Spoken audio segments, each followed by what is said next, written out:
Welcome back, ladies and gentlemen, as we've got the second series on the way. It's St. Clair College versus the University of Texas, San Antonio. And it's definitely looking to be a barn burner indeed coming out between these two teams. If you're just now tuning in, I'd like to welcome you to this CollegiateR6 stream. This is playoffs, baby. Money on the line, and the stakes have never been higher between these two teams trying to duke it out for dominance as they move on within the bracket. My name is CDAPS, and I'm joined by quite a intelligent young man known by the Casting Links. How are you doing today? I'm all right. You might have noticed a bit difference. I am not Hunter Cash, so a bit of a difference in characteristics. But yeah, we have two games tonight: St. Clair versus UTSA. Two important factors to note going into this. The teams might, well, at least for one of them, might look a little bit different. St. Clair, two best players, Domo, Kira, obviously headed by that. But on the side of UTSA, one of their more prolific fraggers, Ton, is not going to be in the lobby tonight. Either had some prior commitments, but no matter what it is, he's not going to be in the lobby, and I'm sure his absence is going to be felt by them. And going into this, that might play a factor overall. So we'll just have to see. But again, we're getting a bit ahead of ourselves. CDAPS, what do you think is going into this matchup so far? As you said, lots on the line. How do you see, this potentially starting out? Ton is just one of those players that if he's in the lobby, he strikes fear into the opponents because he is like, you say the word prolific fragger, it's about as accurate as you can get because every single time I've casted him, every time I've scrimmed against them, he drops 20 every map. And What'd you say with Zofia LMG? It's guaranteed 20 Sophia kills, something like LMG, that. guaranteed 20 kills. You know, he's helped take down some really strong rosters in the collegiate scene over towards Face It. They dropped off totem stacks, their rivalry feeding over off of 10 mans, just boiling up into the Face It League. UTSA coming out on top, as well as just last week in SCI, the Southern Esports Invitational, UTSA did quite well. However, this is a completely different story. And St. Clair is not a bad team by any stretch of the imagination. They're really structured. They've been playing with each other for quite some bit, as well as they do have the backing of their school to a very, very high extent. They've got really great program. They are on scholarship. They, I believe, play on LAN whenever they can. And overcoming that is not going to be something easy for UTSA, especially without Ton. You really cannot. You can't discount any of those factors. But let's just take a little bit. As you said, this could be a completely different story. So let's take a little bit look at how chapter one of that story might shape up as we get into map bans and see we're going to be going to that very first map, but of course the other maps in the series as well. St. Clair immediately took out Theme Park, followed up by Coastline from UTSA. But then we have the very first pick. It's St. Clair's. We're going to Cafe CDAPS. We're going to Cafe. I know exactly how you feel because I just came from Cafe. I'm not even leaving Russia. You I'm don't on want the to go Far back. East. You don't want to go Yeah, back. the unholy trinity. Said it once, said it again. Cafe Club Villa. Every time I cast, I see at least 2 out of the 3. Don't I have know Villa those though. maps. Yeah, thankfully we do Don't not have have Villa. Villa. After the UTSA pick of Oregon, Villa will be banned, followed suit by Consulate, and just like that, Clubhouse will rear its ugly head as we go all the way to Germany with those motorcycles. I don't know if I'd call Clubhouse ugly. I'd say of the Trinity, it's probably my favorite map personally, I like even though Villa more. I can understand that as long as Cafe isn't your favorite. So, but personally, I like Clubhouse the best. It's a classic. The rework came out exactly the same time as Villa. Both came out in Operation Parabellum. So I guess a little bit twin fates right there. But no, Cafe being the very first map that we're going to be going to, how do you think it's going to shape up? Do you think, St. Clair with their robust esports program will take it, especially since, UTSA is kind of missing that big fragger and ton? I have to say, I think this one is going the distance. It's like the Hercules song. We're going all the way to map 3 with both teams picking up their respective map choice. So I think St. Clair will edge out UTSA on Cafe, but then UTSA is going to bounce right back on Oregon as the new map will come in. UTSA has been one of the few teams that really adopts it and plays it strong and plays it well. So I don't necessarily know if St. Clair has the necessary strats or comfort with the map as I know UTSA has. And then it's just going to be a coin toss on Clubhouse. Oregon is really one of those perfect storm maps for the defense. Not only is it new, which already puts the attackers at a disadvantage because the defense will always have the advantage on a newer map, the defense is very routine and very strong. So going into that, they'll have an advantage. But Cafe, that's the first map we're going to. We'll tackle Oregon later on down the line. Let's see how St. Clair versus UTSA is going to shape up on this very first map. St. Clair will be starting on the attacking side. Meanwhile, UTSA, they start on the defense, and they get this very first ban. Now, the bans can always change how a map can end up playing out just by one operator being removed from play.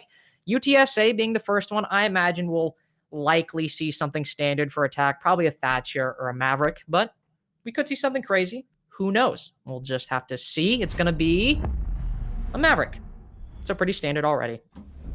Yeah, I already lost $5 today betting that Thatcher would be banned by one of You the lost teams. $5 on a on a Thatcher ban. Yep.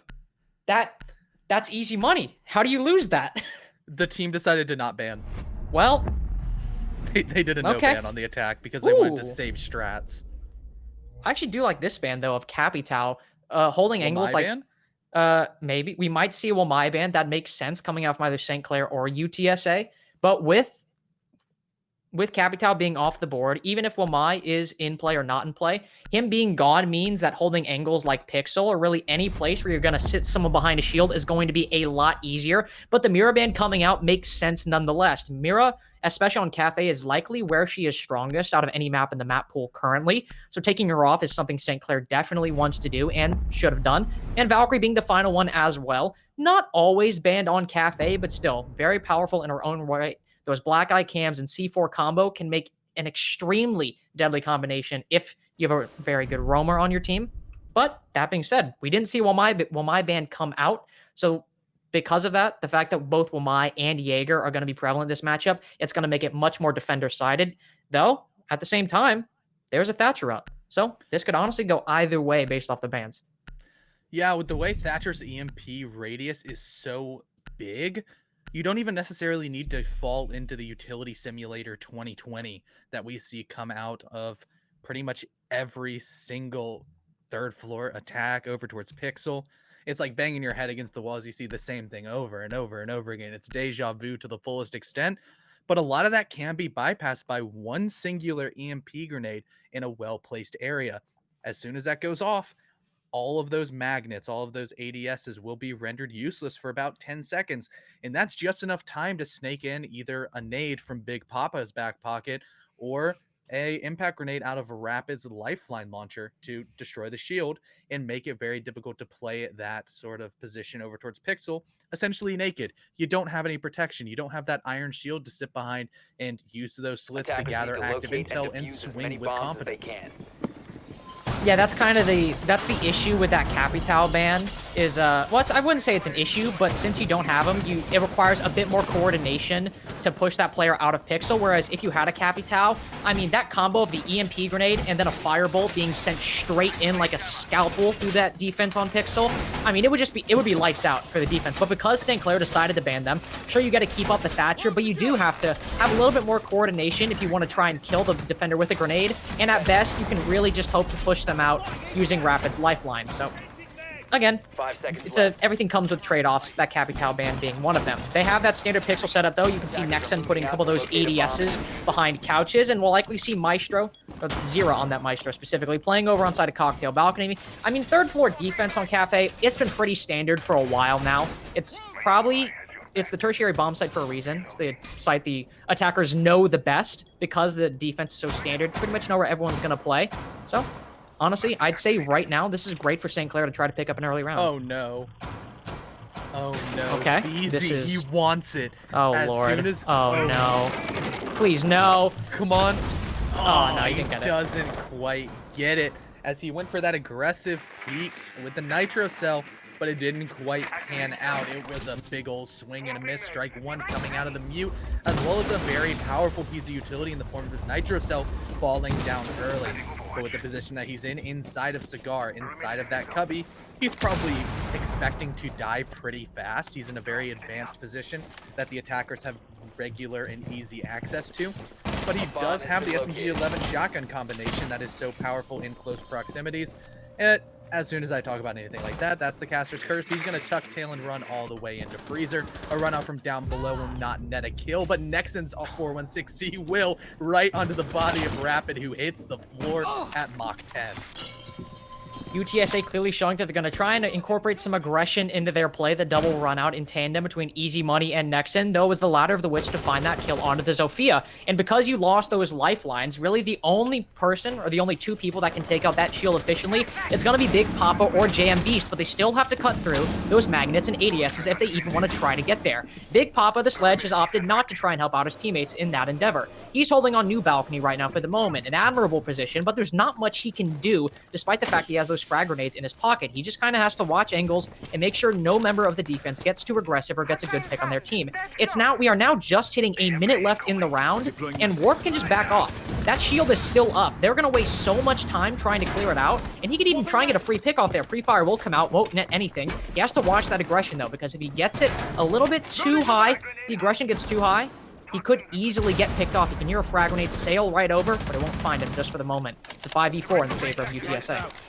It's the calm before the storm. There's only 35 seconds left, and Zyra's gonna break the silence with the roar of the Alda right on the head of Big Papa, and those dormant frag grenades will remain. So it's a 5v3 situation, looking flawless for UTSA as they have this site on lockdown with the key. Warp still holding on to Bathroom.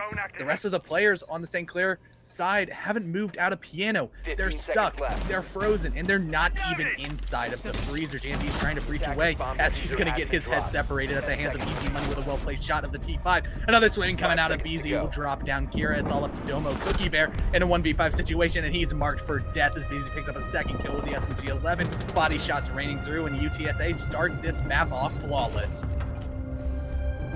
The attacking team stalled out heavily throughout that entire round. We saw the early play, the C4 flying through Red Hatch, not able to find anybody, but that was about the only bit of action we saw for quite a long time. We saw Big Papa make an entry onto New Balcony, but not only did he not find a kill, the defenders weren't giving any easy gunfights over there. That was about the only bit of map control they truly had up until a minute left in the round, and that is when they finally started making their push in through Cocktail, or into Christmas. It makes sense. I mean, those mute jammers, if they're not destroyed, they can really hamper an attack and the attacking team trying to gain some intel. But Big Papa had already dropped down. Sure, he wouldn't have been able to just cross the door for free, and they still had the Wamai inside of Christmas and Cigar, but they took out the mute jammer inside on top of Red Stairs. So the fact that they just still stood there for such a long period of time and didn't start actually burning that utility inside of Cigar until a minute left in the round, I mean, you said it yourself. They were marked for death at that point, and they were only prolonging the inevitable, and as a result, it was a flawless round from UTSA. If they still succumb to that intel game, that intel denial that's being brought up by UTSA, and even with only a mute nonetheless, then I'm already worried for how the rest of their attacking half is going to end up shaping out. You know, and we already said that, like, we already touched on how structured that defense was, but we didn't quite account for the calculated aggression that we saw as well. It's easy to forget that we had 2 runouts coming out of that defense as well. One out of the bottom of White Stairs and one out of Bakery. That's showing that UTSA is so confident on this map, and this is St. Clair's map choice. They're ready to bring the aggression at any given moment. They know this map like the back of their hands. They know every runout, every spawn peek, every angle that you need to hold in order to stop the checklist that St. Clair is trying to go down. The checklist last time was repel on the windows, burn utility, take piano control. And what happened? Easy Money ran out of Bakery, another player ran out of White, and they were able to disrupt that flow. Removing the player off the window, the Zofia nonetheless dropped so much utility away and made it essentially impossible for St. Clair to properly take Pixel and clear out Piano. It took them so much time. The entire attacking sort of train of thought was completely derailed and had to move to another way. Easy Money has so far been unread on this roam, and there we go. An opening pick on a Domo, peers right up through that hatch, finds the head, takes it, and walks all the way back down, taking his free kill in kind. That's your Nomad off the board. I'm not entirely sure how many air jabs Domo used. The fact that she was only on the roof and not actually inside the building spells a little bit of worry for how much of that utility she would have. And even then, it's a body no longer there for the execute. They will still continue undaunted on this clear, despite the fact they lost a teammate. They'll continue down that second floor, trying to clear out anybody, but Easy Money, he got his kill. He's all the way back on the bomb site, and now they are just preparing for the execute to actually come out once it comes in about 30 seconds to a minute. And that's all they have to do. They just have to wait for them to walk into their angles, play off that opening pick, and it's only a matter of time before St. Clair crumbles as a result. Yeah, they still have a little bit of pressure coming in towards the entirety of site. They have control pretty much everywhere. For the St. Clair attack, they need to start getting to work a little bit faster, because as soon as they go downstairs and go for their default execute, they're going to be running into Warp, because he's still inside a bakery, as well as Nexon on the backside trying his hardest with the UMP, not quite able to fend off the L85. A little swing and a miss coming out. JMB's taking a little bit of damage as well, but it's the auto running through. 2 kills. Make that never mind, not 3. Rapid gets the refrag and takes it a little bit closer. Kier picking up another kill onto easy money. It's an even count, 2v2 with 40 seconds remaining. Nexon rotating around, trying to rejoin Warp, his brother in arms. The Jaeger with the 416C. It's a combination coming out that is tried and tested, but with 30 seconds left, they just need to hold on to the site. Rapid inside of Freezer is the one with the diffuser, and Kira with the protection only has 25 HP to attempt to take this 1v2 engagement as soon as the Zofia starts tapping away on that diffuser, rendering her without her weapon. 14 seconds left. It's getting so close. It's getting so tight. They're just waiting, and Warp is there with loving arms, and he rips the head right off of Rapid, leaves it all up to Kira, who can't even vault into the rotate hole. The clock is about to strike midnight. Cinderella's going home. UTSA take 2 rounds in a row. Operators, you have run out of time. That was a bold strategy coming out from St. Clair's. Saw that Nomad got taken out, wanted to counter with some aggression of their own, and that aggression came in the form of 3 people dropping Freezer Hatch. Yep, kill box with an Again, a bold strategy, but what they did not consider was the Alda sitting in the spot that the Alda pretty much always sits in, just ripping 2 members of their team apart. Now, to be fair, they did manage to get 2 more kills off of the surprise factor that, actually maybe even 3 kills off of that. So you got to hand it to them on that. But at that point, they know exactly where you are, or at the very least, they know where the Zofia is, and she had the diffuser, but you still had 2 defenders left to control the bomb site. That was St. Clair's recognizing they did step 1. They started their clearing out the 3rd and 2nd floor. They recognized that the moment Nomad died, steps 2 through however many you have until the execute were going to be exponentially harder. But instead of actually trying to fulfill them or modify them, they just decided to skip to the execute. But as a result, you haven't driven many of the defenders out of their positions, haven't cleared out many of the intel, and sure, even if you get a couple kills, you still have plenty of defenders within the bomb site. You haven't actually really cleared out much of anything in general. So overall, I mean, it almost worked. You got to give it that, but that's not a play that I would say is... It wasn't a smart play, more as kind of one that was lucky that the defense got a little bit taken off guard. Yeah, it mainly came down to the fact is I don't think that St. Clair droned the 1st floor bomb site at all. They didn't know all the angles that were opened up. They didn't know that Warp was still inside a bakery. They didn't know that the castle was still holding on to ground bar, where he should have gotten the kill onto Kira with relative ease, but you know, the UMP is a bit of a miss shots shooter. every now and then. Yeah, everybody, like, we all know the feels. But now on a bomb site that's a little bit more structured, and a lot more teams have trouble with time management. Not having proper time management on kitchen is not boding well for the St. Clair attack. They have to do a lot more because there's going to be a lot more resources allocated to the roam. Last time around, it was pretty much only, who was it? It was easy money just crouch walking with a dock. I know it's dead silent because that's what crouch walking is, you know? It's completely dead silent, but you wasted so much time just by getting a pick and sprinting back to site with his chunky self. And now they're going to be going up against a structured roam, castle barricades, ADSs, Mozzie Pests, mute jammers, my magnets, trying to lock down and slow you down as much as possible. And that's not looking too great. They've already wasted a minute. They really haven't droned out and sort of confirmed the exact locations of anybody on the UTSA side. Just like Beezy, he's up inside Tuck of Pillar, and he's just waiting for the proper call to get this free nitro kill on Nubauk. That Mozzie being added to the ranks of UTSA's lineup is certainly not spelling good for St. Clair, because time management and info gaining has been one of their issues these past couple rounds, and this just makes it even harder. One interesting thing to note is that castle barricade on Cocktail's side. It actually might make it a little bit harder for her for St. Clair, or for UTSA to play up there, but Warp is going to make it a bit easier. Gets a nice one tap, followed up by a second kill by Zirta and a refrag by Domo. The defenders still have impunitive control over this top floor. Easy money looking up, but no, now they've rotated down. That's a smart move. You've taken out the Sledge and the Zofia. That's your two main sources of soft destruction up top. You don't really need to worry about controlling it that much because there's not much the defense can really do with those two operators gone. Now, St. Clair, they're going to drone out that bottom floor. They're going to try and find some defense, but as we said, the Mozzie and the Mute Jammer are going to make it more difficult to try and route out these defenders, and they still haven't even taken care of easy money on Brown Stairs and Warp playing inside of Mining. Now the Jaeger rotates up, doesn't get the kill, but Warp finishes off, finishing the job of his friend, and now St. Clair are left in a 2v4. Kier will peer down over towards Mining, going to try and find the Mozzie that's taken out two of his teammates.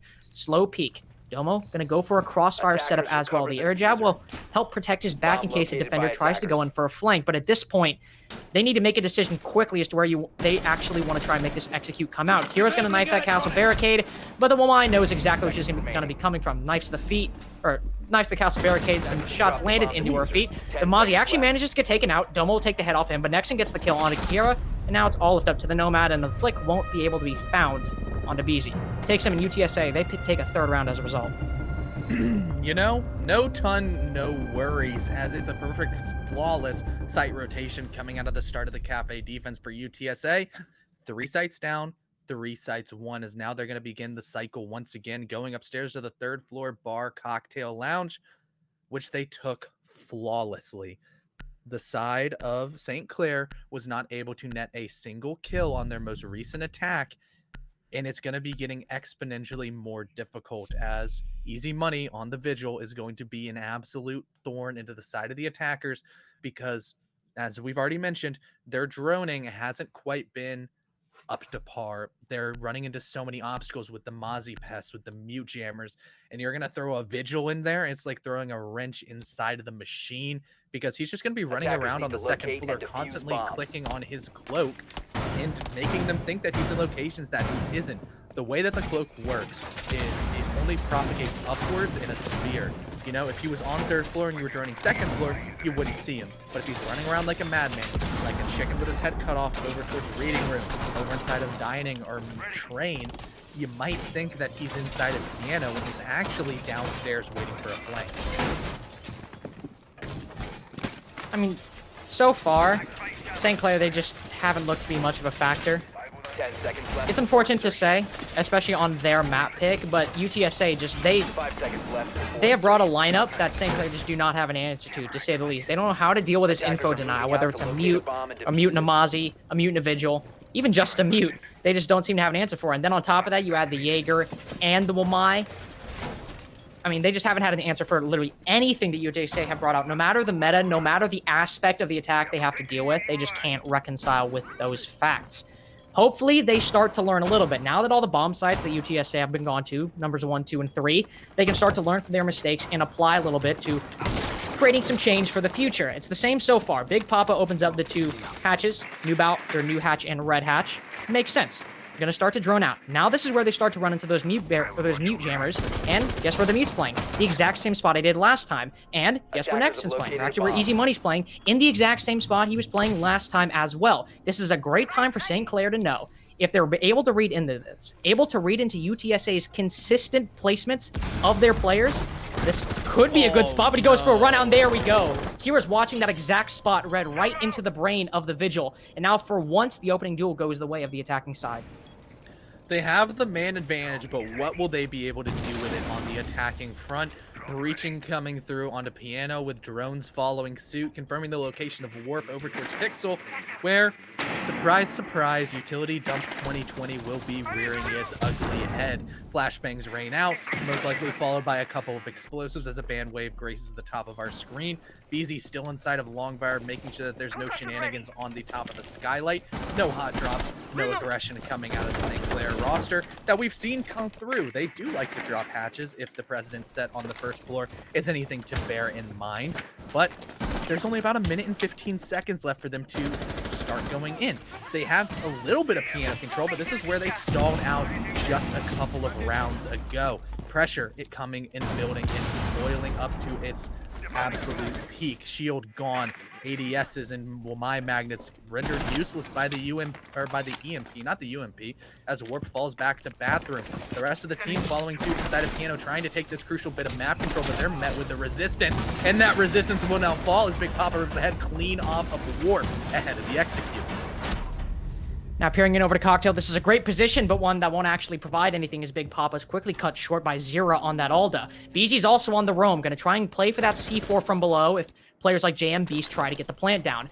Knowing St. Clair, I don't imagine they're going to be able to read into this. They've barely been able to read into roamers in these previous rounds, but now you have one that's rotated downstairs, and BZ is right below this position. The ping's coming out, but he might not be on the right side. The C4 might not reach, and no, it's not! JM Beast gets put down to 25 HP, but that won't stop him from getting down that diffuser. He's quickly felled, but all too late, as now it's post-plant position coming out from St. Clair. Edson picks up one and evens it to a 2v2. The attackers, they've retreated. They're watching from afar. Jaeger gets put down, and it's all left up to BZ. He tried to get the C4. He failed earlier, but now it's time for redemption, and he's got to get 2 more kills to try and pull it out. The pings will go in his favor, but he's also spotted on a drone. They know exactly where he's going to be pushing from, but it's a great spray by the Mute to take out Rapid, and it's all left up to Kira.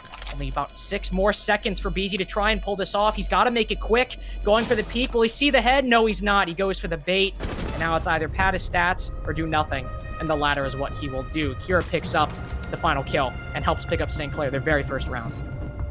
You know, the adjustments coming out, the brain of Kira being put on display to properly read into that run out, gave St. Clair exactly what they needed. Finally getting a first pick was able to directly translate into their first round win on attack.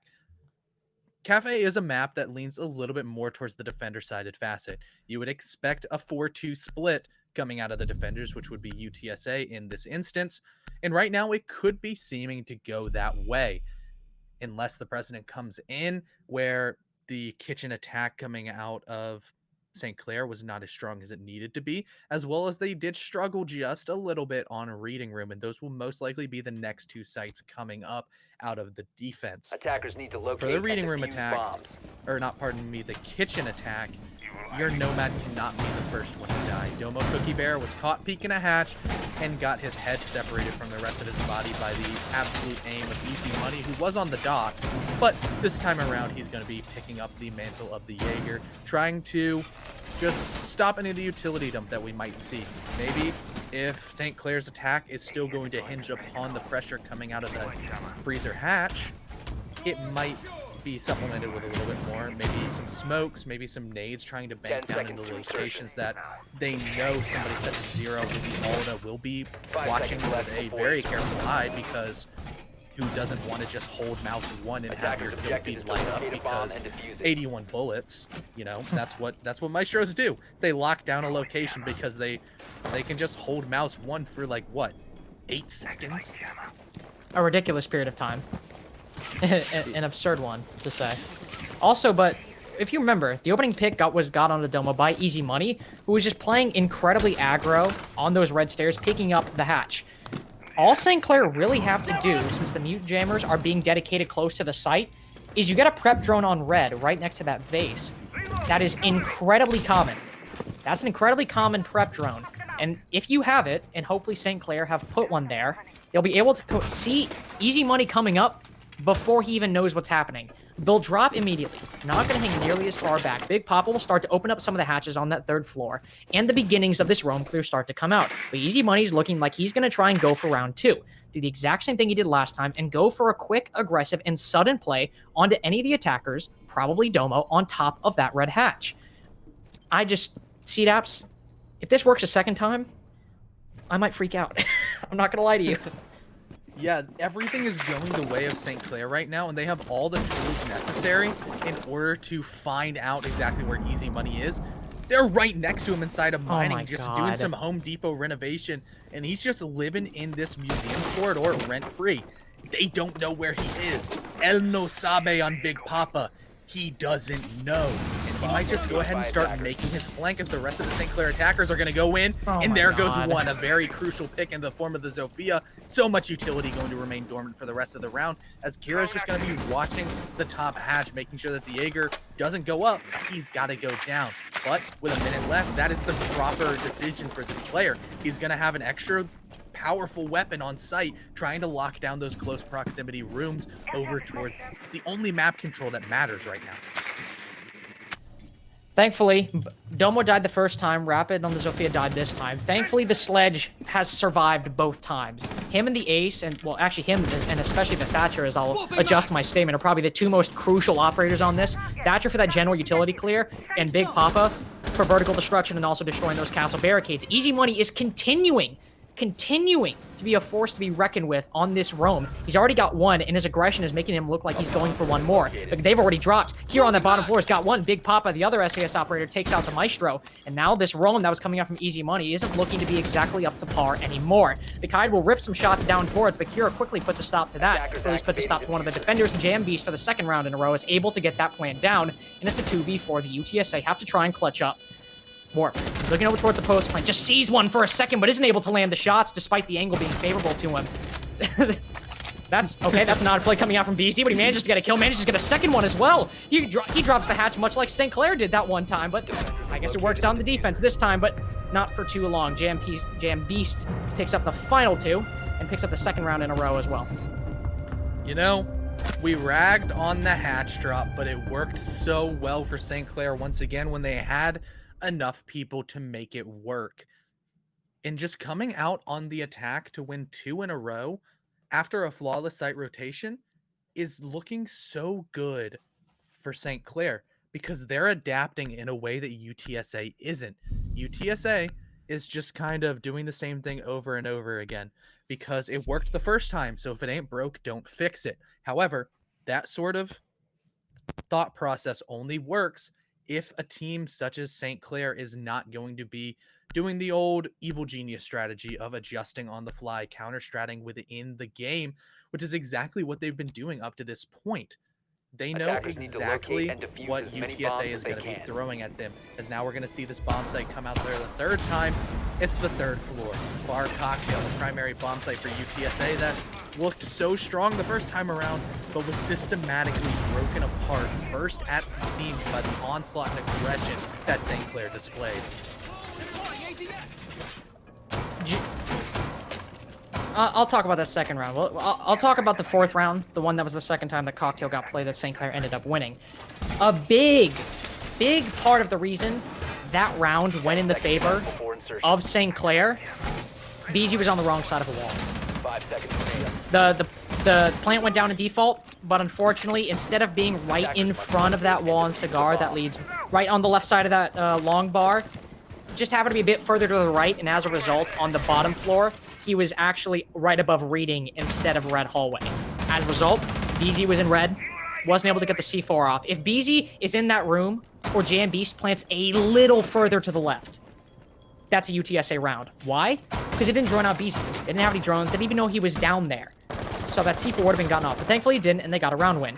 But even then, sure, they've showed some adaptations, but remember, they didn't drone out second floor red stairs. Easy Money stayed in there the whole time. Not a single drone flew by. He sat in that corner the entire time and then got a kill on a rapid. St. Clair managed to run it back and end up winning the round, but that still goes to show that sure, they're adapting, but they are making basic mistakes that cause picks to be got for the other team, for engagements not to go in their favor. So if they continue to adapt, good. We might see a third round. But at the same time, these basic mistakes, if they're able to be capitalized off of by UTSA, as Nexon might very well show us it's possible, then UTSA still have a great chance of ending this 4-2. You know, he's just looking up at the hatch, and the way St. Clair attack is they get this breach, and then they drop. But it's the Batman! What? It's the heroics coming out of JM Beast, the AK-12 on full display, ripping the head clean off of Nexon as he fell through with the grace of a swan. And that's first pick coming out of St. Clair once again. First it was the Vigil, this time around it was the Jaeger. Warp is still inside a pixel with about 1:20 to go, but the EMPs are going to make quick work of those ADSs and all of the wonderful magnets that he threw, and his shield goes bye-bye as there's going to be a swing and a hit. He's falling away. He's trying to tuck tail and run, but he's going to take down Big Papa as he retreats. I have no idea how Warp just won that gunfight. I mean, how many people? 3, 4 people inside of Cigar and a Sledge already looking at him. I mean, sure, I guess he kind of swung, and it's a swing or be swung meta, but I mean, that's 9 out of 10 times Big Papa wins that, but I guess we're in that 10% of realities. And now we'll just have to see if UTSA is to continue make this a good one, but they're not going to. Unfortunately, that momentum that was quickly gained by Warp will be countered because Easy Money tried to go for the play Nexon did, except he ran straight into an air jab, and now he's dead. UTSA no longer have the advantage. This is now a St. Clair round. If they're able to get the plant down the exact same spot as BZ has already either A, pre-placed the C4, or B, has already used it, then this means that JMB is going to be able to get the plant down with no problem. But no, it was a pre-place. There we go. BZ hears the click-clack of the keys on the diffuser, clicks his phone, and sky high goes the ace. And now a flank coming out. Doma will be spotted trying to get the plant down. Only a couple shots, but enough to ward her off. Doma will go for a second time as Rapid picks up 1. Warp and Zyra now have to clutch up once again for UTSA, as they have been these past couple rounds, and it's going to be made even harder by Domo getting that plant down. Now we're in a post-plant position. Domo will retreat back into Cigar as Warp continues to try and make this flank inside of bathroom work. He's got to go for a slow peek. He'll just spot the back of the Nomad, catch her off guard, and now it's a 2v2. So many angles the defense has to cover right now, whether it be Skylight, Red, Cigar, anywhere the attack could be, they have to calculate for.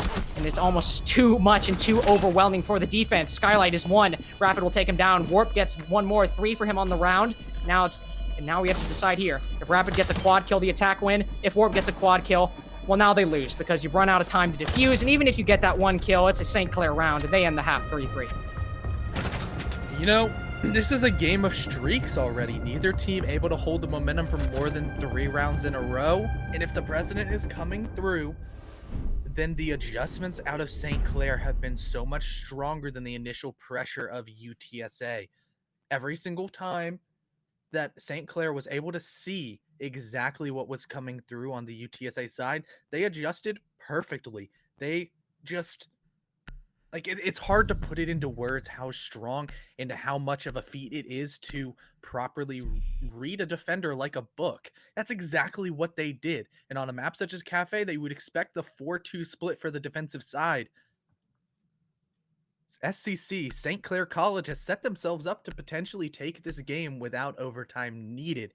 And that's something that, looking at the first 3 rounds, you wouldn't have necessarily expected. It started off with 3 straight rounds for UTSA. Defenders, I believe 2 flawless rounds in the mix, as they looked so incredibly powerful coming in on their defenses. They were cool, calm, and collected. They were poised for victory. They were taking every gunfight with the absolute aggression and confidence that you would expect out of a pro league team. They looked so good, but then St. Clair hit them with the reverse Uno card, understood exactly what they were going to do, countered them on the fly, and made them look like 4. Now that we've switched sides, we can see some changes in the lineup, and actually some major changes coming out on the side of St. Clair, at the very least. Things we didn't see on the side of UTSA. 2, a Malusi and a Smoke. UTSA actually featured a mute heavily, so a little bit of a similarity. You had a C4 instead of Toxic Babe, but you still have that shotgun SMG-11 combo. But still, that Smoke being there is going to put a lot in terms of plant denial or just simply stalling out for time on the side of St. Clair. That was maybe a little bit lacking on UTSA. Well, they still got 3 defensive rounds, so who am I to judge? But they also have even more stall potential because they're bringing in Malusi, who not only brings the C4, but brings those 3 wub-wubs, who, if left undealt with, can slow down the attacking team. And if the UTSA end up stalling like St. Clair did, that could prove to be a major issue. But even then, it's more things the attacking side has to clear and more things that they have to dedicate time to when they can't dedicate to clearing out roamers, though Big Papa is just walking straight in front of Skylight, gets taken down to 50 HP, and already that's some damage done to one of your more key members of the defense. And I can't tell, I think she might, or Big Papa might have a big, or I almost said big C4, might have a pre-placed C4, I'm not entirely sure, but either way, he's going to retreat and be at low HP for the rest of the round. Yeah, I mean, 50 HP is nothing to scoff at, especially as a 3-speed with the newly added MP5. As it seems Nexon has picked up the torch that the wonderful Ton has left behind. The sort of mantle that we see with the LMGE, that wonderful 150 bullet rounds of the Zofia will spray down Domo Cookie Bear over towards Pixel. That is exactly what you want to see out of your entry frag, and he doesn't even have to reload after any of these engagements. A Maestro Cam will confirm the location of pretty much every single UTSA player inside of piano, but the lifeline will make quick work of that, and explosive goodness will remove a crucial piece of utility from the defensive side. However, the smoke of Rapid is still inside a bathroom. He has now been droned out by Nexon, unless it was a misdrone. I like to believe that he didn't, as he knows I should probably not challenge a shotgun inside of that close proximity side. An air jab would just stop the run out of Big Papa, who, even though there's nobody over on the window, still wanted to show a little bit of aggression and maybe sort of take a bit of heat off of the rest of the players as he now goes up white and will be holding the cross for Warp, who doesn't know that Rapid is inside the bathroom. Are you the kidding shotgun straight into the Thatcher will put him 6 feet under and take and even up the man count for St. Clair. There's still nitros on the board, but they do have a little bit of sight control on the UTSA side. They're trying to go in, but Rapid swings and drops down Nexon. They're going to cut off his rotate as well with the Toxic Babe canister. It's absolute pandemonium, but he's going to drop down. He still has the shotgun. He's going to swing on the ace and take him down. A double kill. He can't quite confirm the SMG-11 onto Nexon, but he's still alive and kicking in that highly contested area. He now will fall down. JMBeast with the refrag, however, as it's a flurry of kills going back and forth. Everything bleeds blue as it's all up to BZ on the orange side. It's JMBeast versus Kira with only 5 seconds left, and the auto will spray and let it sink down. BZ will fall 6 feet under, and St. Clair take their first defensive round as well as the lead. All right. There's a couple things to unpack on that one. Just a few. Pixel. Necessary spot, right? We can all agree on that. Pixel's an integral part of the defensive I like to call it the backbone. You could call it the backbone if you want. Call it whatever you want. If you're a human being, and you have a spine, right? Pretend that we'll use CDAP's analogy. Pretend the spine is the Pixel defense, right? You don't just have like a hole open in your back so people can just punch your spine and break it, right? Well, that's what UTSA did. They just had walls looking straight into Pixel, which would be fine if you had someone actively contesting New Balcony, which they didn't. And as a result, UTSA just kind of walked on, peeked in, and killed the person behind the shield, negating completely the Pixel hold because either A, nobody was covering it, or B, somebody was covering it and they failed at their job, and now you lost Pixel control. That in and of itself probably should have swung around heavily in UTSA's favor. But CDAPs, what did they not do? Drone bathroom. They didn't drone out bathroom. And who plays inside? If you were to name an operator on the board right now for St. Clair, who would play inside a bathroom? I'm gonna guess the smoke with a shotgun. It would be the smoke with the shotgun. And if you don't even know the smoke is there, and you just walk in, that's an easy one-tap for him. Completely eviscerated. Then on top of all that, the ace was watching the angle through bathroom.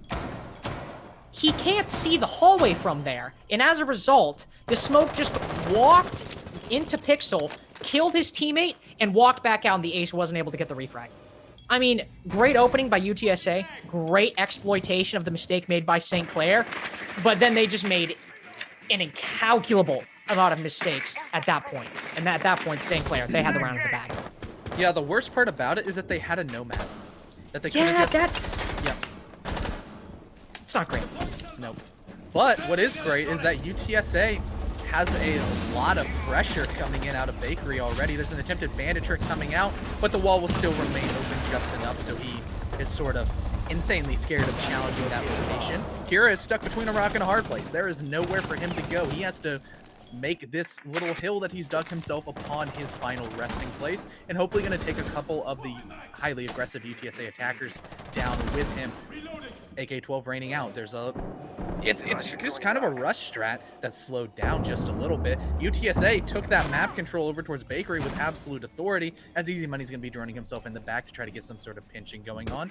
They're bypassing any roam presence that St. Clair has put up, which is a step in the right direction and really could have caught St. Clair off guard. But now, people like Domo Cookie Bear are making their way back, and they might run right into the loving arms of Easy Money if he's holding that rotation, as well as BZ just going in, and that right there is exactly what happens. A beautiful shot coming out of Easy Money. That, I believe, the G36 with the 1.5 attached to it will make quick work of anybody crouch walking down the staircase. And now the man count advantage is firmly into the hands of the UTSA attack. As of right on cue, my feed crashed, by the way, so unfortunately I can't see anything right now, but if you want to... Yeah, I'll continue. Yeah, you can just keep going. There's I'm 50 trying to fix seconds this left. out. So Kira's still stuck in that same corner, and he's gonna get ripped straight through at the hands of Zyro with the AK-12. Only 45 seconds left, and it's a double kill for the AK-12. The ace, it will be also planting the diffuser. He's doing it all. He's putting the team on his back, but the Maestro Cam is shooting at his back. He's gonna get thrown. He's gonna get down and finished off by that evil eye, looking quite sinister. But it's a 1v3 for the Maestro sitting inside a freezer. His aim is red hot, but his body will remain ice cold as Easy Money lands other sights of blow onto him. And the rush strat worked. The aggression out of UTSA looked so clean, and they win on a post-plant situation with 3 bodies still left on the board. Is it back up?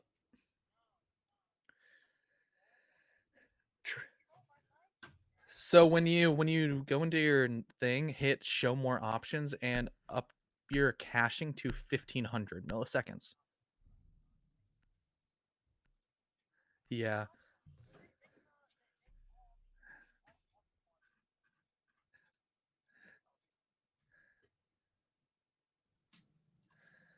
Alrighty, There we go. No, we're all good. We're all good now. I got it back up. He is It's all wonderfully good. back inside of the little bit of a stream that we have. Now, Our TMP C-Dubs. had a bit of issues, Attackers need to locate and but defuse so as many did the bombs as they can. defense, as they're going to be going to kitchen once again. Attackers have C-Dubs. located If the I bomb. were, let's say hypothetically, I went blind for an extended period of time, how would you how would you break down how UTSA got this round win? What were the UTSA factors Discovers the going into it? location of a bomb. They had a pre-placed drone in bakery, and they sprinted in with Thatcher and an ace, and then breached and ran in the breach. So you're telling And me that's that exactly what happened. St. Clair, they just couldn't handle they couldn't handle the heat. Couldn't handle the 10 heat. seconds remaining. But they're staying in the kitchen. That's true. They're staying in the 5 kitchen seconds despite the fact remaining. they couldn't handle the heat. So that's a bold strategy. We'll see if it pays off. You also bring in a pulse. Attackers You would are normally heading see out that to in like a defuse the reading room bomb. defense, but instead JMBC's going to be bringing it here. One adaptation I do like is St. Clair switching from the Bandit to the Mute. It was a bit curious that they decided to bring hard breach denial, specifically a Bandit, when a Thatcher's on the board. Like, I don't want to be mean, but it's kind of useless because Thatcher's just gonna EMP it and then it's gone. But by bringing a Mute, you still get that hard breach on the wall, and it's gonna get Thatchered anyway. So tough luck. And also cut off drones. That's true. Exactly. It cuts off drones as well. It provides that second function that makes it so much so much better to use if a Thatcher's on the board instead of, say, a Bandit or a Kayed if you're going to use the latter of which on those walls. So that's an adaptation I really like from Kira. And JM Beast on this Pulse, if they want to try and counter that same kind of rush play they brought out to win them that last round, it's exactly what you want. Yeah, JM Beast is playing on this close corner, which reminds me of the old school days of Bank, where you put a pulse inside of gold and just see, hey, there's like 5 people pushing bakery. And that's exactly what's happening as the drones are going to come in. They're going to start gobbling up all of that information and setting up for their execute once again. And they have 1 minute and 50 seconds left to do it. They're going to confirm the location of the player behind the bomb. Domo above is cutting off a really strong angle inside of prep, as well as Kira's holding on to the hallway from above. It's the opposite of what you would see, as Rapid's going to be able to take down next and no more Zofia and that LMGE. All 151 of those bullets will not be shot for the rest of the round, as Zero also takes a plethora of damage. It's back and forth, but Rapid's going to be the one down, but not out. Zero can't quite finish off this frag, but the rest of his team is trying to make their way in so they can. But the main issue is going to be the players up above. They didn't roam clear, so the traditional vertical play coming out of the attackers will be into the favor of the defenders, as Domo Cookie Bear will fall down at the hands of Easy Money once again. Easy Money just sprints by, takes out the Jaeger, then runs all the way down to white. Will now join his team in the execute from another side. Zyro and BC pick up 2. Warp gets a little bit of damage onto the third. Big Papa down to 50. And I was about to say it's all up to JM Beast, but now he's gone, and it's all up to Big Papa in a 1v4. Still has a C4 and just sees the head of the Thatcher, but he's just not... eyesight just not good enough to see the little itty-bitty sliver of the head that Warp was letting slip around that corner. UTSA, they regained some momentum for the moment. They're now 5-4. Yeah, they reclaimed the lead as well as the momentum off the back of 2 flawless kitchen executes that looked like textbook, and you didn't have to pay $500 at your local bookstore of your collegiate variety to see that textbook execute. As now back up to third floor bar cocktail. This was the last successful defensive round coming out of St. Clair College, and they're going to be looking to regain their form, not allowing UTSA to just sprint into sight without any sort of repercussions for their aggression. University of Texas at San Antonio is a team that if you let them get momentum, if you let them start feeling confident, they're going to punish you for that. You need to find the proper ways to slow them down. You need to wait to capitalize on their mistakes. And St. Clair has done a very Attackers good need to job at locate both and the defuse attacking and bombs. defensive side of this, but it wasn't quite put on display for their kitchen defenses. Likely, I would have liked to see some sort of bakery presence, maybe a shield, maybe a couple of ADSs that you can fall off of quickly just to try to waste their time. However, that sort of call did not come from St. Clair. But speaking of adjustments, you notice what they're doing? They're reinforcing that wall so their Let's pixel player go! doesn't die. Let's go! You love to see it. I love to see that level of adaptation. Always nice to see. You got the shield on Pixel. Now you got the ADSs and magnets. This, oh no, they're still making a little bit of a hole, but you know what? They got one reinforcement, so it's not as bad. I still think you gotta peek around a little bit more to try and get an angle around that reinforcement. And hey, if they contest it a little bit more heavily, they have a deployable shield there as well, so they can watch it a bit more actively. I'm feeling much better about this setup than I did last time. Also, Domo Cookie. He's gonna be the one playing back there instead of the Wamai. Another interesting little tidbit. They keep the same lineup as well, so more adjustments made in the actual setup as opposed to the operator selection. But you can say the same for UTSA as well. Sticking easy money on that Ash, then the operator selection is the same all the rest as well. One aspect of UTSA's attack that was much better than St. Clair's, they were able to get that early map control much quicker, ignoring the opening pick through that soft wall right next to Long Bar. They still were able to actually start clearing inside of Cigar much faster than St. Clair did on their attack. And even if you're not able to get that same opening pick, the fact that you're still able to open up this wall, get a Claymore down, and probably start to make headway into the site and clear out Domo on Pixel at now just hitting 2 minutes left in the round, much better spot than St. Clair were when they had their go around. Yeah, oh, he's just rotated off as well. Okay. Yep. Rapid's inside a bathroom again. I wonder if they'll misturn him for a second time in a row. I hope not. I pray not. Please no.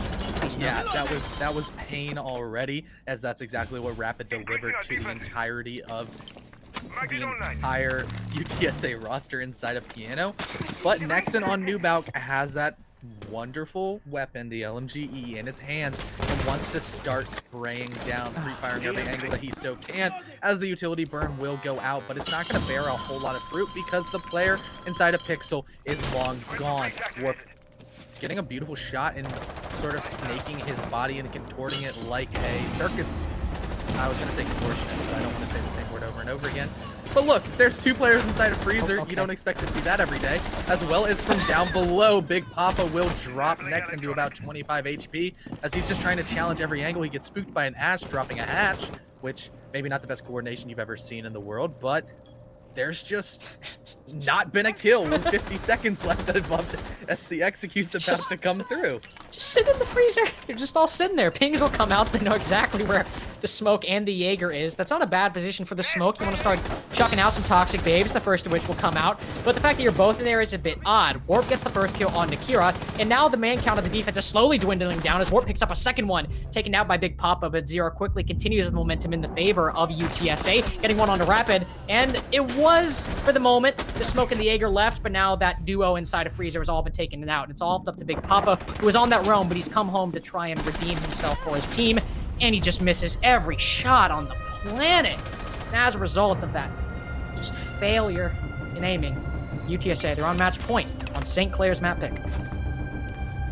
Yep, they are on the cusp of stealing away the map. No need for overtime, no need for nothing, but this is match point coming out 6-4. A single mistake will send St. Clair with their heads down all the way to the next map coming out, which would be UTSA's choice of Oregon. And that doesn't bode quite well. However, this is the first time we're seeing the reading room fireplace defense come out of the St. Clair College. They could have something insanely spicy coming out. You know, we've seen them be successful on a top floor defense. So that does provide a little bit of security into the fact that they know how to hold cocktail, they know how to hold bar, and they're gonna definitely be under siege over on those Attackers need to locations locate and defuse because bomb. with the way, actually no, never mind. I was gonna say that they have a sledge, but I mistook the Thatcher icon for a sledge. This might be an SSG tape. It just might. By the way, one issue I had with, or one thing I thought of with St. Clair's defense. So obviously, Domo and Smoke both in freezer. Haha, very funny. They're clumped together. They're stuck because all the angles that would let them get out, they're being held. One thing though, and I believe there was Beezy on white window.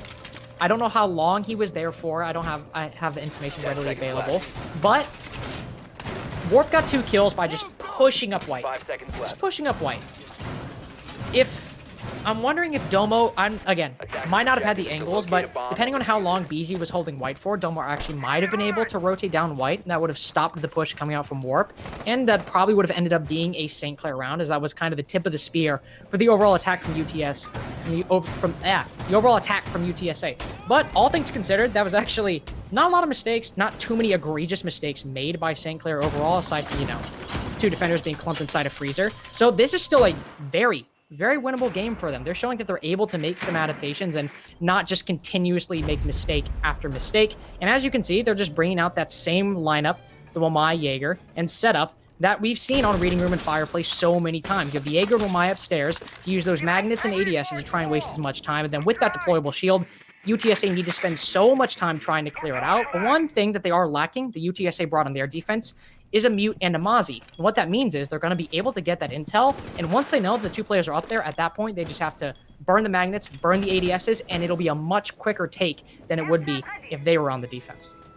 The only issue I see with this is that they don't have a buck, they don't have a sledge, and if you look at the icon on Nexon's screen, he only has 1 remaining breaching charge. So they can't really go for a whole lot of vertical pressure. So that really is indicative to me that they don't necessarily want it. They're going to start pressuring these players over towards cocktail and potentially dropping down red to go for a horizontal take by bypassing the roam. However, they want to shoot these fish inside of a barrel. They know that there are players over in this location. JMB's already taking a hefty chunk of damage, down to about 25 HP. At this point, he might as well drop instead of dying on the hill that he has carved for himself. Because if you look, there's only a minute and 15 seconds as a little bit of drone work's going to come in, seeing these players drop. Unfortunately for him, there's not going to be a laxing shot as he falls. No beautiful headshot coming out here.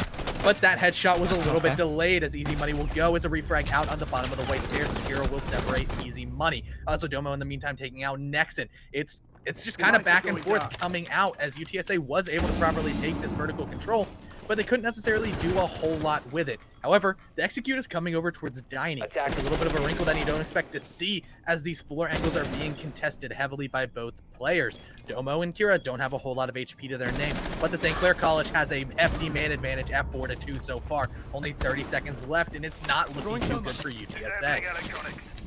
Indeed, it is not. Zero will try in one last ditch effort to open up one of those reading room walls, as Warp is the only player remaining up top, but Kira is about to try and end that, slowly flanking up those white stairs, and the Thatcher's back is to him, and now it's all up to Zira. A complete failure of an attempt coming out from Warp. Zira tries to make it a bit better by picking up 1, but he won't be able to pick up 1, 2, 3, or 4 more, and his life is cut short. St. Clair, they're trying to keep themselves alive. They make it 6-5, and they just have to bring us 1 more round win before they send us to overtime.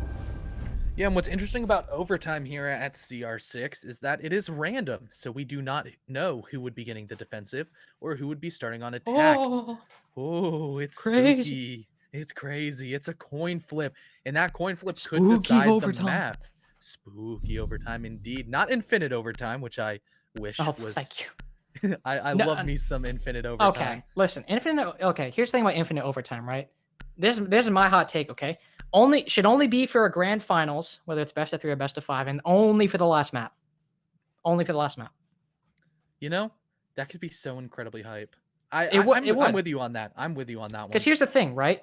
You had the Infinite OT and G2 versus Empire. The very first map, Infinite OT, it completely drained Empire, and they were out for the rest of the matchup, right? Pretty much.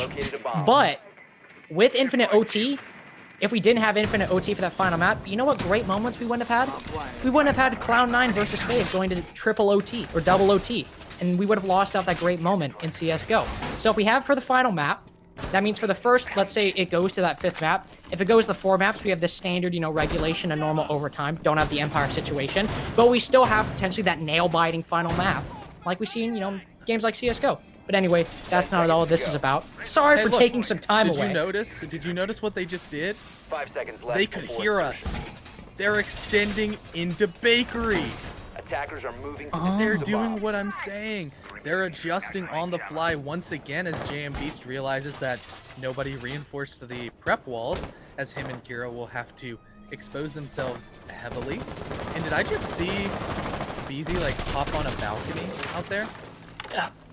I'll be honest, C-Daps. I'm not entirely sure.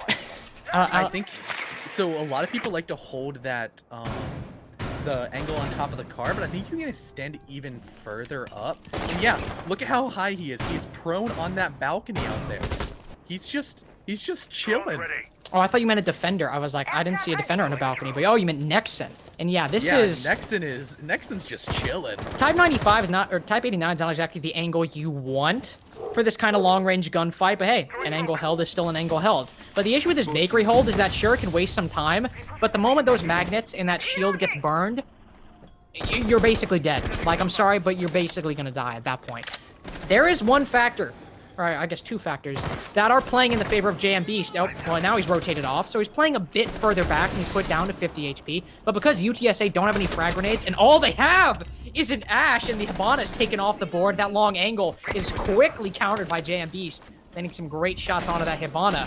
What I was going to say is if Nexon was playing as Ophia, that shield could be much more easily got, but now he won't even be a factor anyway. BZ on the entry gets the refrag, the late one onto Domo, who's playing on Brown Stairs, and they'll try to make more of an entrance over on that VIP side. They still have a long way to go to try and make this work, but they've at least made it, and they've given themselves a little bit of breathing room. Yeah, now my feed is not so great, so you can continue. No, it's all good. You see, Rapid's just chilling in CoCheck right now, right? That's all he's doing. Hasn't been pushed out. Easy Money's back is actually generally towards that area. I'm not sure if the doc is either aware. I think he's aware of their presence, but the question is, are they aware of his presence? Of that, we are not entirely sure. Now I've clipped a minute left in the round. None of the defenders, save for Domo, who is on the flank, have been pushed out of their positions. But that means that Euromai still inside of Bakery, Rapid still inside of CoCheck, and your remaining 2 defenders, Mute and the Malusi, are both inside the bomb site. Rapid will be blinded. Flashbang's coming in. Easy Money walks into CoCheck, doesn't see him for a second, manages to quell my fears that the Doc will manage to get that kill. He gets him. JM Beast also takes some more damage. He was docked up earlier, but now he's dead. And it's a 2v4 in the favor of UTSA. This is the moment they can try and close this out. Big Papa tries to get one, and now it's all left up to Kira. Gotta get a 1v3 to bring us to overtime, and only on 25 HP. It's not looking like a good prospect, but Easy Money's watching the wrong angle. He gets down as a result. Zero gets the plant down. Wolf's the only one left on the coverage. He goes for the peek, sees the head, and finishes it off. And UTSA, they finish off this map at a 7-5 scoreline. And remember, this was St. Clair's map pick. Now we're moving to UTSA's territory, and they're moving to their territory off of a victory. Yeah, they're coming in hot, 7-5 victory as the Thatcher of Warp is the MVP. The rest of the roster not far behind, as it was a very impressive showing coming out of UTSA to swipe away the map choice of their counterparts in St. Clair College. And with that, if you look at it, there's 4 players on UTSA that hit double digits, 10, 11, 10, 12. Everybody but Nexon got a piece of the cake with the double digits, and they're going to be very, very confident going in on the map of Oregon, which they will be starting on the attacking side, which is not the favorable outcome that you would like to see coming out of Oregon, because Oregon's very defender-sided. We've already touched on it briefly, that it's a newer map, as well as just the way it's structured just further adds in that it's not surprising to see things like 5-1s on the defensive. The expected scoreline is still 4-2 for the defense, just like pretty much every map, bar Coastline and Consulate, in any sort of competitive outcome. But, only time will tell as we go on in Oregon. It's sort of virgin soil. We don't know exactly what seeds will be sowed in precedents set by either of these rosters, and you're going to have to wait about 5 minutes to see what grows out of this. We're going to be going to a quick intermission, but make sure to stay tuned as the thrilling conclusion of this series will be underway.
Welcome back, ladies and gentlemen. We are on the second map of UTSA versus St. Clair. I'm still Link, still joined by CDAPS. And what map are we going to? We're going to Oregon. CDAPS talked about it a little bit before we got into it, but he said something that it's especially potent. What was it? What was it? Virgin soil, I believe, was the exact word you used. The exact words I used. Yes. In a sense, that is true. Can you just expand on that a little bit further? After it was your analogy, so it makes sense that you should be the one to do the honors. The direct historical context of virgin soil doesn't refer to soil at all. It's actually with the immune system of the indigenous people that were very susceptible to disease, and that's your history fact for the day. But what I'm saying is the basic principle of Oregon being the newest map in the pool. It hasn't really been explored as much as other maps, such as Cafe, such as Villa, such as Clubhouse, where every single player is sort of required to know all the nuances and exactly how every single engagement is going to pan out. Oregon is just kind of the wild, wild west to a certain extent that allows the defense to feel a lot more comfortable because the attackers don't know what they're doing. Sure, to a certain extent, they're going to understand on a basement attack, hey, let's take blue. Let's burn pillars. Let's try to shoot people inside of sight. But there's a couple of different ways that you can hold things. There's the whole argument of the tertiary bomb site split between regions, with EU liking kitchen and dining and NA liking meeting and dining. Or meeting and kitchen, pardon me. But there's just so many different nuances and differences across the map where no two teams really hold all of the sites in the same way, because there hasn't really been a necessary big default strategy that has worked time and time again, because those sort of trickle down from Pro League, those trickle down from T1, T2 to get down into the ranked pool, into the competitive T3 and collegiate scene, and the map hasn't been around long enough, hasn't been played enough for that to occur. If we do want to talk a little bit about those lineups, though, we can try and glean a little bit of info from how Cafe was played and maybe apply it to Oregon. Already St. Clair, as we've established, they're starting out on the defense. And since you're not on your map pick, starting out on the favored side is exactly the kind of vibes you want to set going into the matchup. But as we saw on St. Clair's defense, they brought a couple operators that were notably absent from UTSA's lineup, namely Smoke and Malusi. And if you thought those two ops were strong on Cafe, even though they lost, wait till you see how Malusi and Smoke are on Oregon, let alone Mute.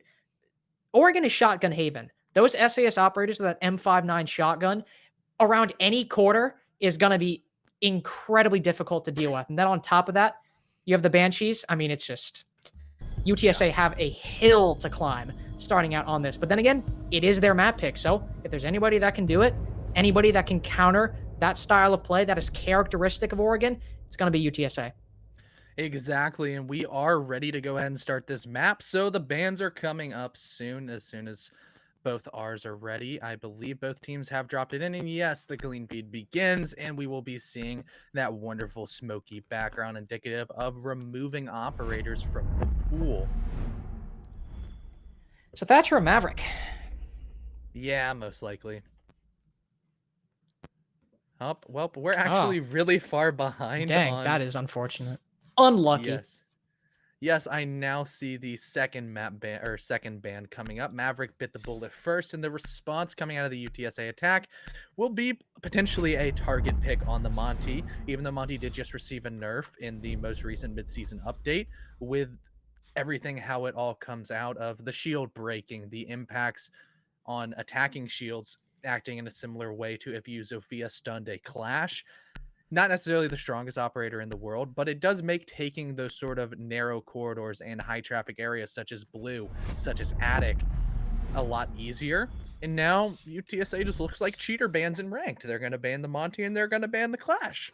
All right, let's get the Moss files checked. Just prep it right now. I'm reloading the clean feed, by the way. There we go. So yeah, Monty, Clash ban. What's the final one though? What's going to be the final one? That's the question. Oh. It's Maybe. Amira.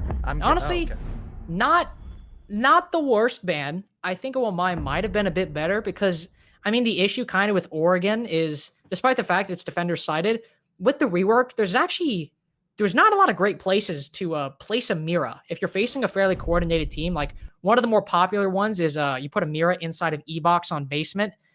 But the issue is you can just open the hatch and it's doesn't matter anymore. You still have that strong closet one on basement as well, but beyond that, it it really is situational. Maybe you can get one on, I'd say bathroom, on dining room and kitchen. That'd probably be the strongest position Amira's played, but maybe it's just kind of a comfort thing. Don't want to have to think about it. But that Wamai being on the board means, as CDAPS likes to say, going to have basically just clearing utility. It's going to be the name of this game. I say that, but guess what's not in the lineup? Guess what's not in the lineup of St. Clair's? Wamai is nowhere to be found. He's gone. Oh no, Oh spooky, no no. Wamai. He wasn't even Oh. banned, but I guess with how the defense set up for SCC is they banned him on Cafe, so they didn't want him utilized against him. They were ready to not use the Wamai. Maybe it's that they don't necessarily like the operator and doesn't really have a place in their lineups. So he is incredibly powerful, but when you sort of think about it in that way, you don't necessarily need him. You've got a Jaeger, you've got the shield with the smoke. You don't necessarily need two of them coming out, and it does free you up to bring somebody like the Valve on Big Papa. That's an intel operator that's going to be throwing all of those black eye cameras and providing so much information for the side of the St. Clair defense that they can properly rotate and attack their modular defense in order to really stand up the test of time and understand exactly where UTSA wants to push from. 5 seconds to go. Yana being brought out by Easy Money. Interesting Attackers pick. must But locate going and back defuse a bomb. to that Wamai, I mean, sure, maybe it's just something that they don't need, something that they're not too worried about, but I mean, it's just kind of, it's not that complicated on a Dorm's defense. You just chuck a couple magnets inside an attic, and then if you want, you can play inside there as the Wamai, but you can play anywhere else. Bomb But located with by those Valkyrie, attackers. those black eye cams are invaluable, or they can be invaluable if utilized properly, to a team. So if they want to try and play a bit more aggressively, this could be a good play. You all see Rapid playing close with that shotgun. This position is exactly what I mean when I say that Oregon is shotgun heaven.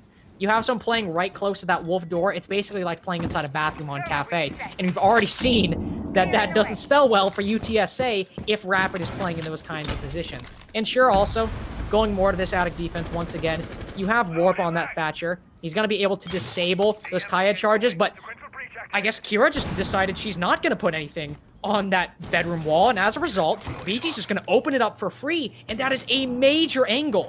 And especially because St. Clair, they were an impact tricking. They have a Maestro with 2 impact grenades. 2 impact grenades! And he's not even anywhere close to where a Maestro normally plays. And as a result, that is a free angle for UTSA. Yeah, but down below, another free angle will be Big Papa sitting inside of Kitchen just trying to lock down. But it seems as if Easy Money might know. He's just waiting. He's waiting to pounce as soon as he gets any information, or maybe as soon as Big Papa goes for a nitro cell or anything like that. Might have gotten a sound cue, might have gotten a little bit of a drone call coming out, but it's a standoff between these two players. They're just sitting there, neither of them moving an inch. It's a staring contest, and neither of them wants to blink. As now, Easy Money will back off. He's going to start droning. He's going to sort of show his hand to Big Papa and say, hey, you better fall off because I know you're here. I want to push you. I'm a Yana. I have nades, a very powerful weapon, and I want access into white stairs to help establish crossfires for the rest of my team that are struggling to get big tower control, or pardon me, attic control. Free fires going out from Easy Money trying to get wall bangs, but they have not borne fruits quite yet. It's just pot shots, and unfortunately he has not been able to get the kill up to this point. But the rest of the team going in, they're pushing down, and it's going to be an absolute slaughter inside of Attic as the diffuser gets dropped onto the ground. Kira is able to take out Zyra, but Nexon answers back onto Domo. It's 2 kills in a row coming out for St. Clair, however, leaving it all up to Easy Money and Warp in a 4v2 situation. The situation is dire indeed. One player on the complete other side of the map, and the other one trying to get the diffuser as it's going to be a trade. Unfortunate headshots ringing true for both of the players on UTSA as well as St. Clair, and it's all up to Easy Money, who has quite the difficult task ahead of him. ADS burning away his I can't think of the word, the frag grenade, and the frag will come out onto Rapid as the beautiful headshot from the SMG-11 will go from distance. The shotgun not necessary. The SMG-11, that MAC-10 just going right through the head. That was an odd, that was just an odd Cold War that Big Papa and Easy Money had going on. I mean, that was such the weirdest form of time wasting you see sometimes. I mean, They were just sitting there. there's just not much else to say. They just sat there, and then Big Papa, just by existing, wasted so much time for his team. Then, since one of the members of the attacking team is preoccupied, and even despite the fact that they managed to cut off pool table, that in and of itself is They didn't even use major. Didn't even use it. Wasn't even a factor in their attack, despite how crucial of an angle that is. And St. Clair, they just won their gunfights. Anytime UTSA tried to go, they just swatted them down and sent them home. And then you're just left with easy money, just wondering like, hey guys, what happened? I'm trying to kill a Valkyrie and everyone's dead. And as a result, Yeah. it's just not much happened. That was such an odd round overall, but I mean, hey, it worked out. Yeah, I mean, and it also was not only the standoff of the Valk, it was also a Rapid at the top of White Stairs waiting with a shotgun for a Yana that would never come. And he just kind of came to the complete other side and he had to panic swap as he was caught with his Mossberg out, switched to the SMG-11 and still got the kill.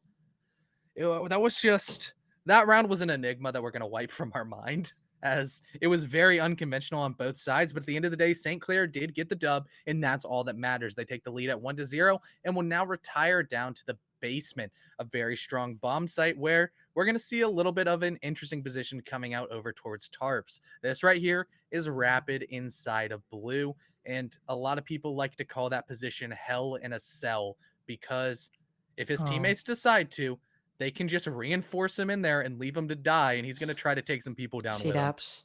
Yes. They made the hole on the wrong side. Wait, did they really? They made it on the left side. Oh no! You know what that they means? Did. You can get an angle. You basically can't rotate off. If they clear that quick enough, I mean, Rapid would either have to fall back extremely early, but if they're at all good in their time management, he's a dead man. He's over. Yep. It's over for him. Now they've got an E-box hatch as well. It's another angle and route cut off that the defense could have likely utilized. They'll continue to get freezer hatch.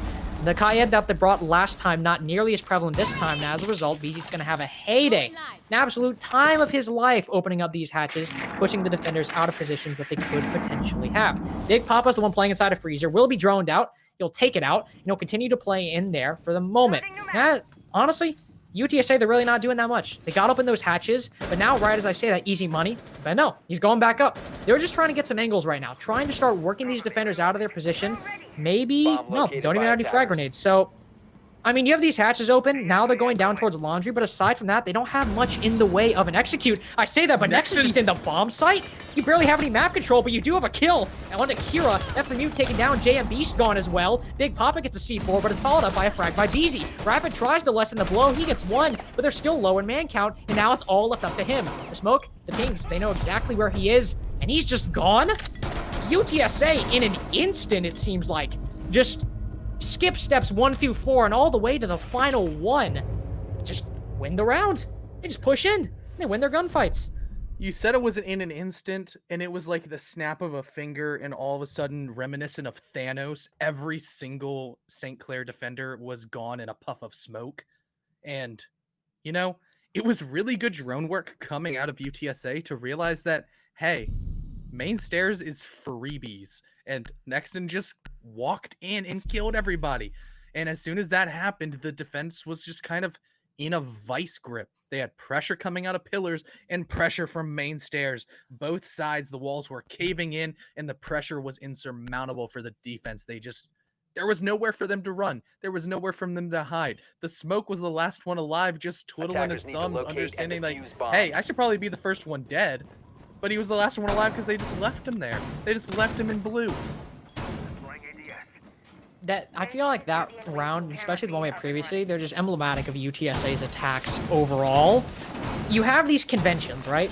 We can all agree they're called defaults. You have these defaults, and everyone's like, okay, you open this, you watch this, then you do a combination of all the openings and watchings, then you get an execute. And that's what happens. On dorms, you open up that bedroom wall, you open up that attic wall, you push in there, get a crossfire, get the plant down, right? Basement. You see them holding bunker. You push them out of bunker, then you go from there. Instead, both rounds, UTSA and I were like, okay, what if we either open it or just ignore it and then push in a different way? That's exactly what they have done. Both of these rounds so far, they've taken those conventions, they've just said, nah, I think we'll just push in. Now, one time it didn't work, but the second time, they just pushed down Laundry Stairs, and they just got every kill gifted to them because nobody was even looking over towards that direction. UTSA, sure, that aggression might not come out, but that at least shows that when the stars align and they have the proper information, they can make those plays work. And that in and of itself is enough of an X factor to throw off St. Clair on some of these necessary defenses. Yeah, it's just one of those things that UTSA just absolutely punished a very, very huge hole on the side of the St. Clair defense. They had nothing on main stairs. And this time around, it's boarded off. There's a Malusi, there's a Cam of the Valkyrie variety, as well as a Malusi there with a gun, just sitting there making sure that nobody just crouch walks down and shoots everybody in the back. So once again, the adjustments coming out of St. Clair are looking a lot better, and now drone denial coming out once again. That's going to sort of indicate to UTSA, probably shouldn't push down that way. A little pre-fire coming out of warp onto that popular angle to shut down the back freezer stairs. But there's also a shield there with a Wamai behind it. JMB's be able to take out next, and that's the Zofia towards main stairs gone. The MP5 will make quick work of the Zofia with the LMG. Toon says you need 150 bullets to get a kill. 30 will work just fine for the Malusi. Oh, great angle got by Warp. The Malusi not even deterring him a little bit. Gets on that elevated surface and takes out JMB. So the Malusi gone. That was the one who took out the Zofia. Big Papa will go to take his place, just as Beezy took the place of the Zofia. And things are a bit different, but in a sense, they've remained the same. Easy Money tries to change that a little bit, gets onto the Jaeger, and now Warp in the same position takes out Big Papa. The Valkyrie gone. It's all up to Rapid and Kira. Kira, I should say, gets a little bit of shots down onto Warp, but is quickly demolished. The reversal coming out, and Rapid is, for the second time in a row, left to try and clutch up on this basement defense. Spots the head of one, manages to take him out. Still has 3 more to try and hopefully work a pick off of. Freezer wall will be opened, but that's just far away from Rapid. He'll try to make a push through pillars. He can hear one spinning around the corner. Pre-fire coming out through the wall from Easy Money. He knows exactly where you are, Smoke. He's inside your head, and he knows what you're going to do before you even do it. Let's just watch this and just digest what he does. There we go. Great shot by Easy Money. And UTSA, they take the lead for the first time this match. Yeah, and on the attack, no less, as Nexon says, Moss Files, as that's exactly what we were all thinking. A beautiful wallbang coming out of Easy Money, just sprinting around like a chicken with his head cut off. I've said it once, I've said it many a times this cast, and that's what the smoke was. It was a smoke with his head cut off at the hands of the G36 that the Ash was wielding. And that's 2 attacking rounds in a row on a very strong bomb site, as UTSA has looked incredibly powerful on their defenses. They look comfortable with the map, and St. Clair don't really know how to properly adjust to different attacks. For UTSA, their first attack on the basement was just sort of off the calls. It was somebody running down main stairs and being like, hey, let's adjust. We see an opening. Let's take our shot. And it worked out. And then, because St. Clair hadn't seen the actual attack that UTSA wanted, they weren't able to counter-strat it on the fly. And that has been the strength of St. Clair on their defenses. They've been able to adjust properly to what UTSA has thrown at them and answer back with a better strat that encompasses and is adjusted to exactly what UTSA want to do.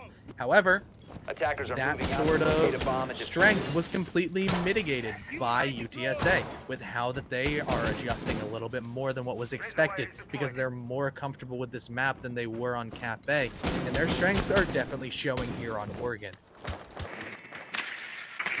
Even then, you still had questionable moments in St. Clair again, kind of showing that same pattern of preventable mistakes that they make. I mean, you had the Malusi sitting inside of Laundry, gets killed from Freezer. Okay, that's understandable. Took Freezer control, you just weren't anticipating it. But then Big Papa walks into the exact same angle 30 seconds later, as if somehow the attackers would have just miraculously given up Freezer control. I mean, again, it's breakdowns like that and simple, preventable mistakes that are why St. Clair lost so many rounds on Cafe, and if they keep doing it, they just might start to be in an unfavorable position on Oregon defense.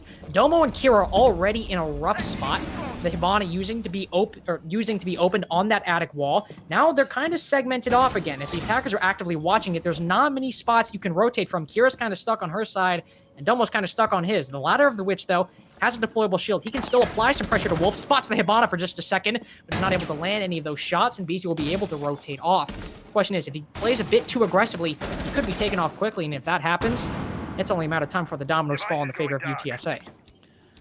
Yeah, where they failed on their first attack was taking attic control, but now BZ takes down Big Papa. That's one of those strong operators in the form of the Malusi with no more life left in her. Jambeats will fall at the hands of Easy Money. 2 frags going in quick succession for St. Clair's, not in their favor. It's a 5v3 situation with UTSA having quite a bit of health left on him. Nobody's taking any damage, and that's what Kira's gonna feel. A headshot right from Nexon as Rapid will answer back onto BZ. It's looking a little bit more manageable, but still not ideal for the defense that St. Clair is going for. It's all up to Domo, and it's all up to Rapid. And right now, Domo does not have a kill to his name. He's trying to bounce back. He's got the 416C, a very good weapon, and he has quite a good angle indeed, especially if somebody wants to push that drop side. He now hears that, hey, Nexon is next to me with a lifeline launcher. They got rid of my shield. I'm just going to try to play passive as they disable the Malusi, and it's most likely going to be evident of a swing from Nexon instead of 62 in hand, as Rapid will be able to take out Easy Money. The Sophia doesn't know where Domo is. That's a clinical headshot onto this operator indeed. First kill of the match,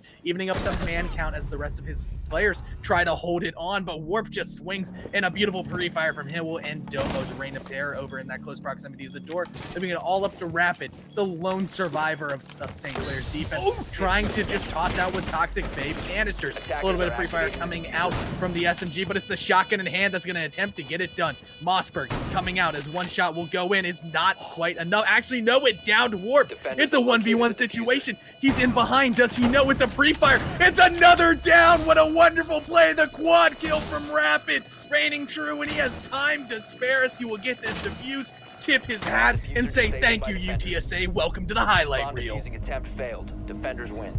The highlight reel started out with a bit of a shaky start. I mean, obviously the 2v4 clutch in and of itself was shaky, but Rapid, he's in that 1v2. He's smoke. You can throw the Toxic Babe in that corner and it'll clip through the wall and start damaging the diffuser. But he didn't do that. He threw it outside because he thought this game functioned properly. And instead he missed the Toxic Babe as a result, and the plane was able to get down. Then it just doesn't matter. Despite the fact that you had the Thatcher watching the angle. Well, basically every angle, every proper angle you can hold when there's only 2 attackers left alive was being held by the attack. It's just, he hit his shots, and when you have the shotgun, even at that range, it can still sometimes down the person you're shooting at. And when the Thatcher's at 25 HP and that's the first one you're contending with, and it's only a matter of time before the second one comes in short order. Great play. Great play by Rapid. That can't be understated. I mean, and I even mean, look at him.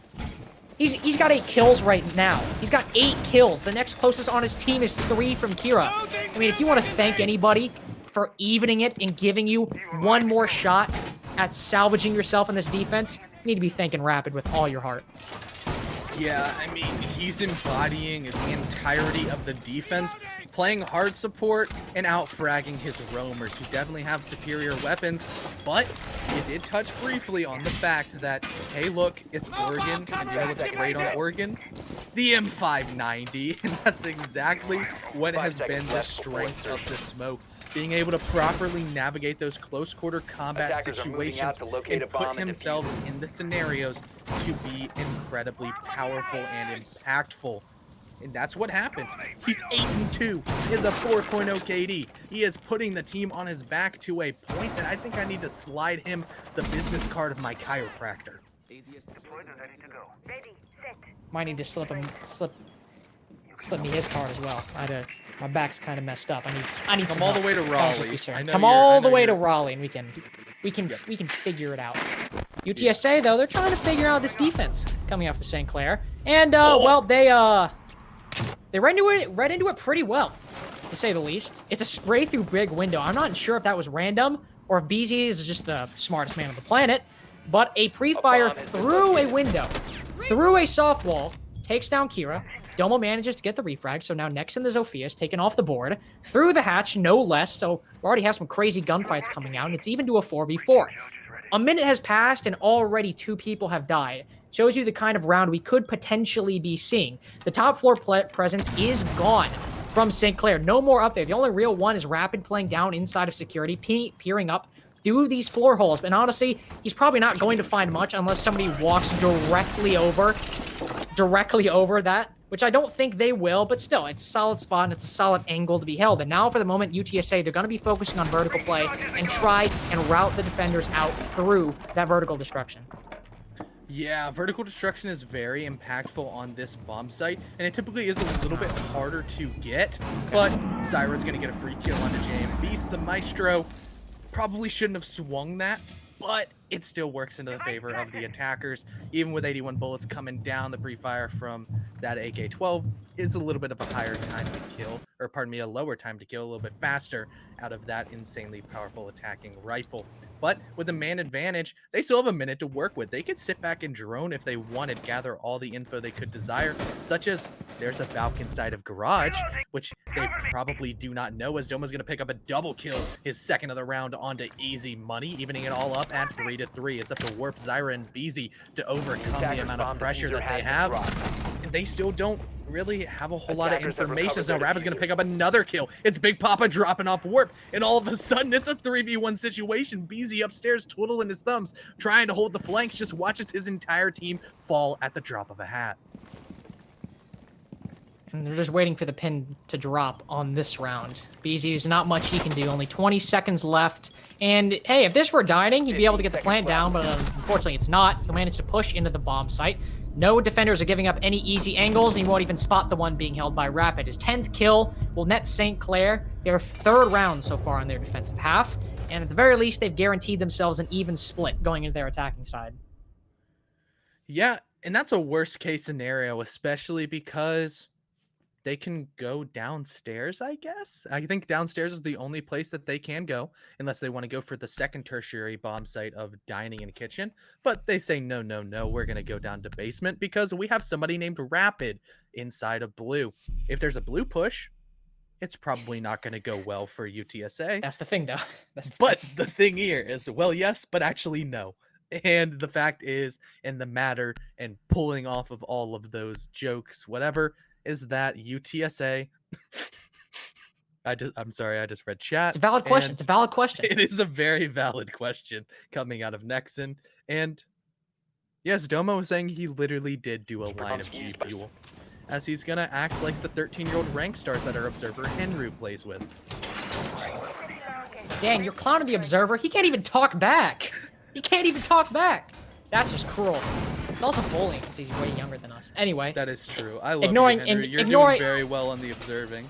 Yeah, he is. Ignoring Henry, something I think we all love to do. No, I'm just kidding. Anyway, for real though.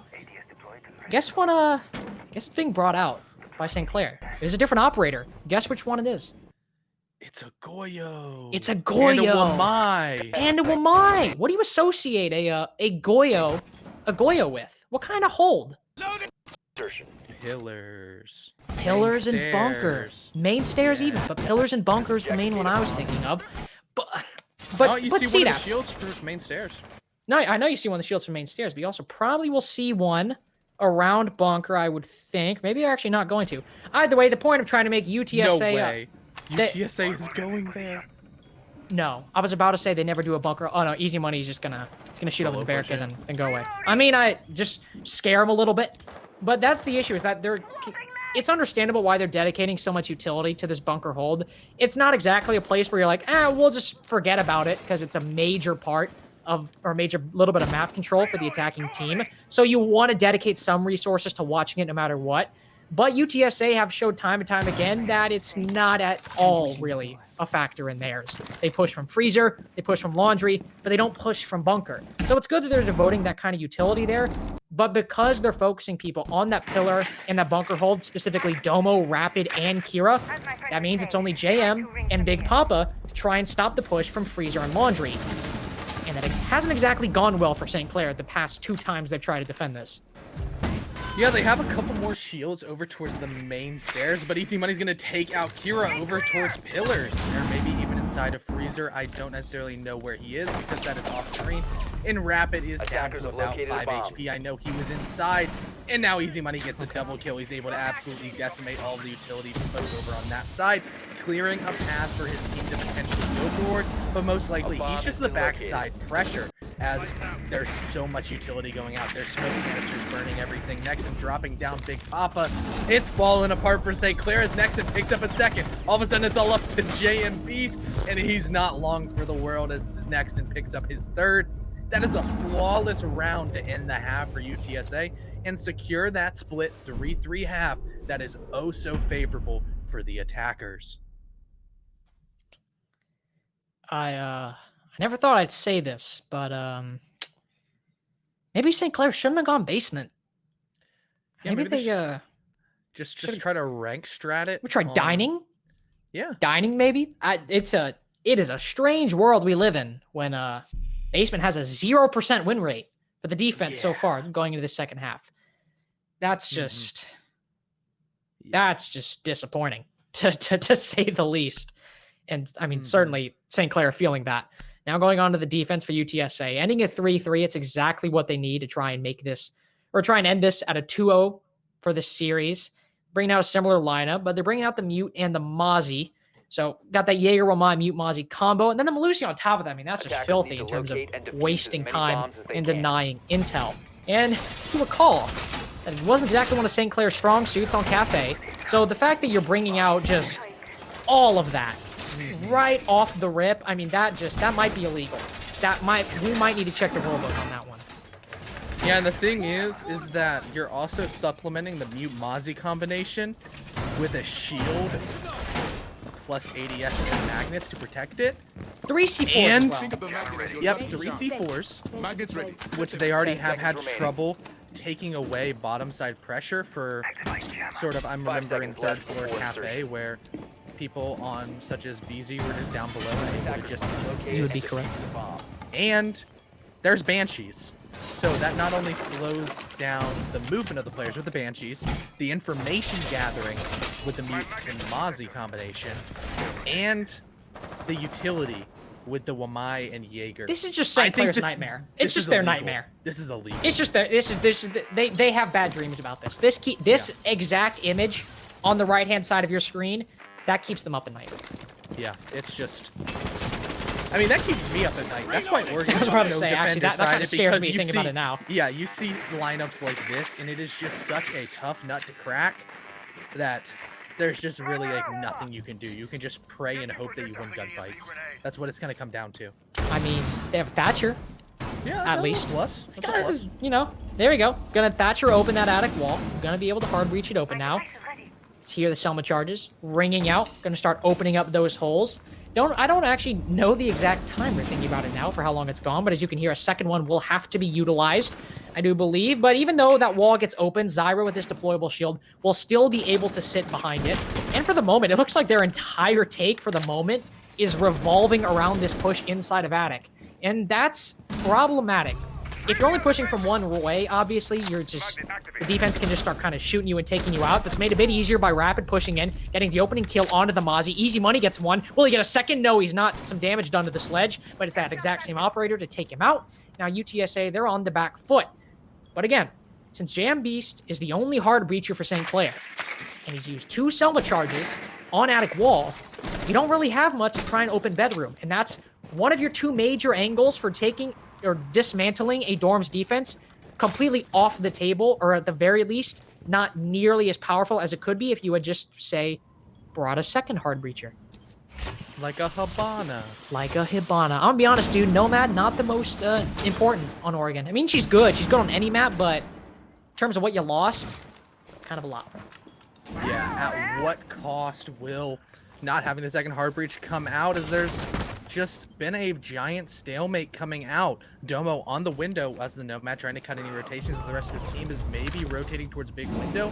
Is kind of leaving Big Papa to go out, but it's a run out as Rapid just keeps on feeding his kill feed. BZ throwing away his life on the attempted aggression is going to make it look even worse for UTSA.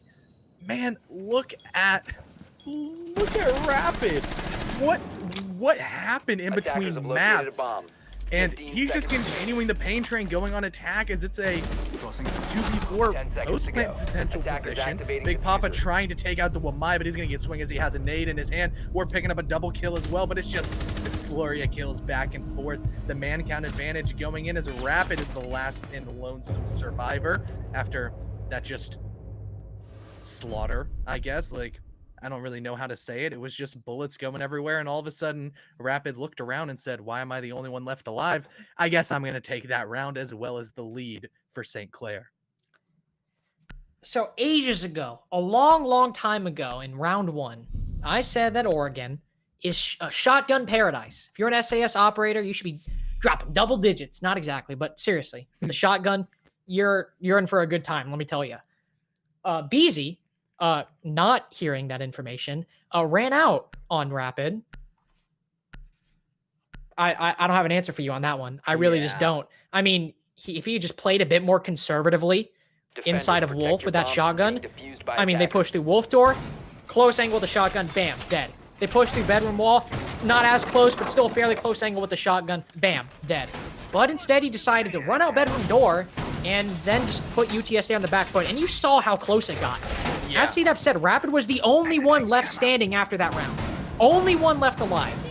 If BZ had just played a little bit more conservatively, tempered that aggression by just a little bit, and bided his time and wait for them to come and walk into the angle of his shotgun, I'm feeling it'd probably be a UTSA round, all things Yeah. considered. I can understand to a certain extent when you don't have 5 the man seconds left. count advantage with an execute looming, you sort of need to get aggressive to a certain Attackers must extent locate and try and to defuse the even bomb. things up and make it more in your favor. But that just wasn't it, Chief. Yeah, Running that out, just- no. running out was not the play, especially challenging somebody who is now 13-3 with an M762, arguably one of the best guns on attack, and he's gonna punish your aggression. He is in your head.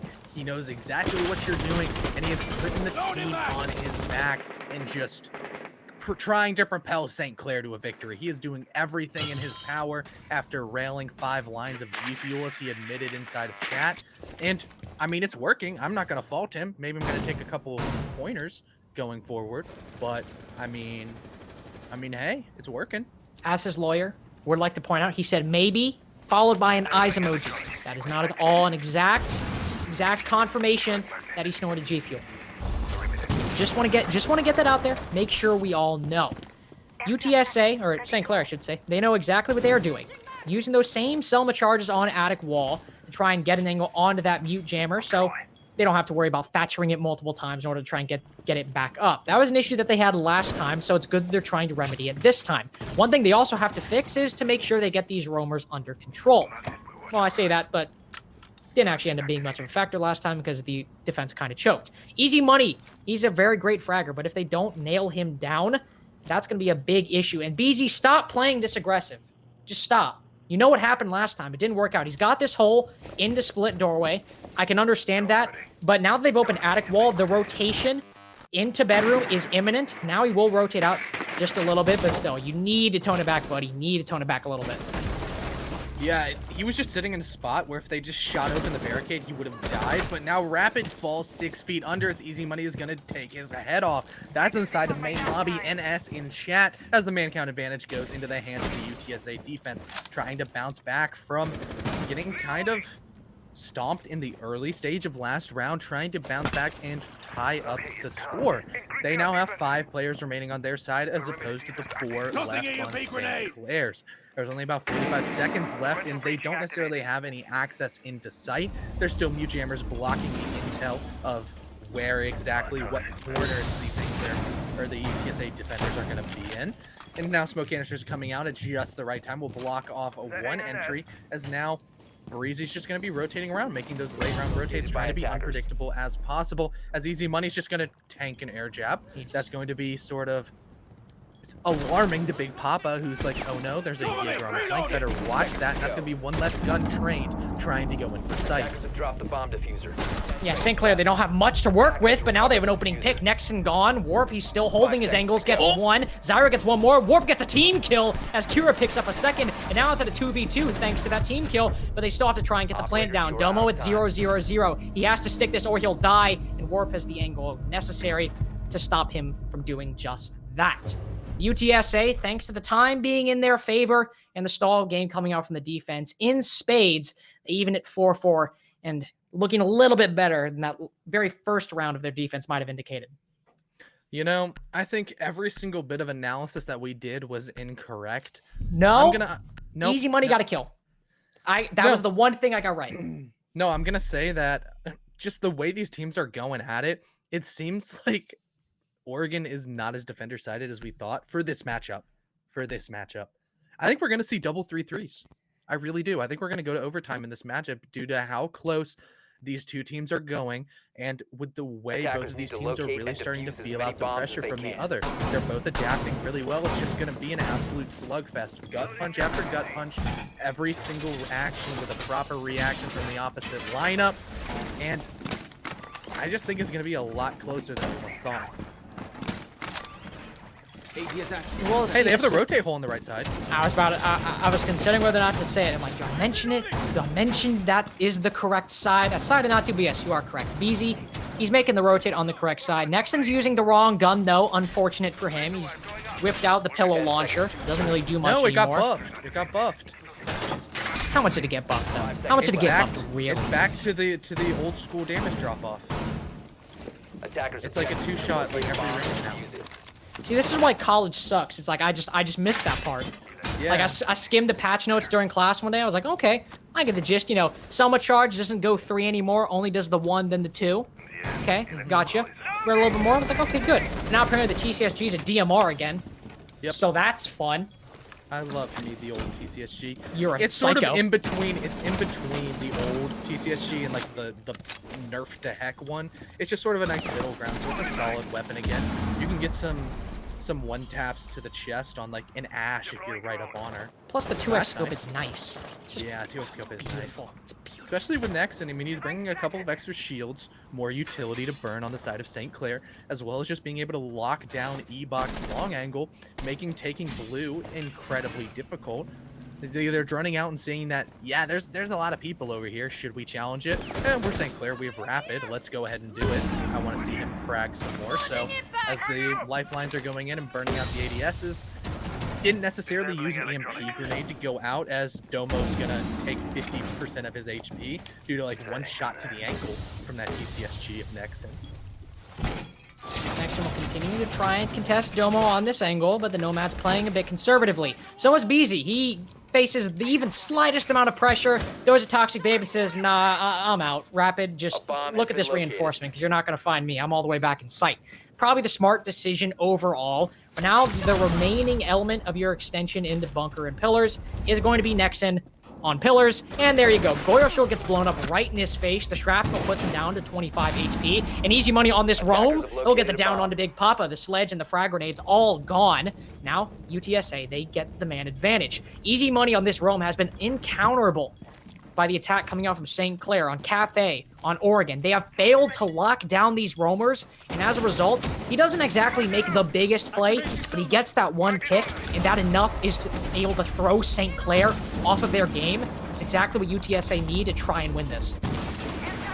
Yeah, it's even 4v4. Nexon so close to finding the Nomad. A couple shots from the TCSG won't quite connect. That's the duality of that unpowerful weapon. Rapid finishing up the kill as the flank from the Jaeger is not so sneaky anymore. BZ picking up a nice toxic babe kill onto Rapid, but that's not the planter. That's not the diffuser, and that's exactly what JMBeast is going to be able to get. Boom, 45 seconds. It's a post-plant situation for the attackers to become the defenders at an even 3-3.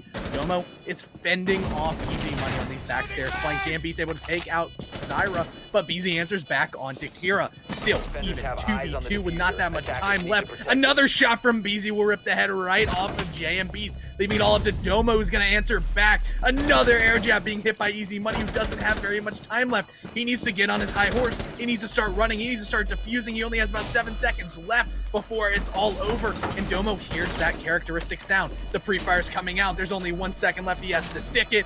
Time is over. All Domo has to do is run over and shoot him with the pistol. Kneecap shots will suffice. Domo taking the round into the hands of St. Clair, and after a hectic post plant, it's the reclaimed lead at 5-4 for SCC. You're UTSA. You're sitting here. You've lost Storms once, won it a second time, but now you've just lost Basement as well. Nobody has won basement on defense yet. Nobody has won Basement on defense. That is very weird. If you want to know, if you were like, hey, Lynx, CDAPS, is this weird? Yes, it is very weird that nobody's won defense. Yes, or nobody's won Basement yet. This is very odd. This is not normal. It's like 2020. It's like, this is not how things should normally be. So, I mean, where do you go from here? You're going to try Laundry again, and it came close, to be fair. Came much closer than St. Clair's 3 attempts at Basement were at all. So, I think it's justifiable for UTSA to try this again. But what I'm worried about is if that trend continues, and Basement is just, for whatever reason, an indefensible bomb site. Well, now is St. Clair on match point, and taking that risk seems much, much more unfavorable now. So, honestly, I think you can't... It's understandable either way if you rotate off this bomb site or if you go back.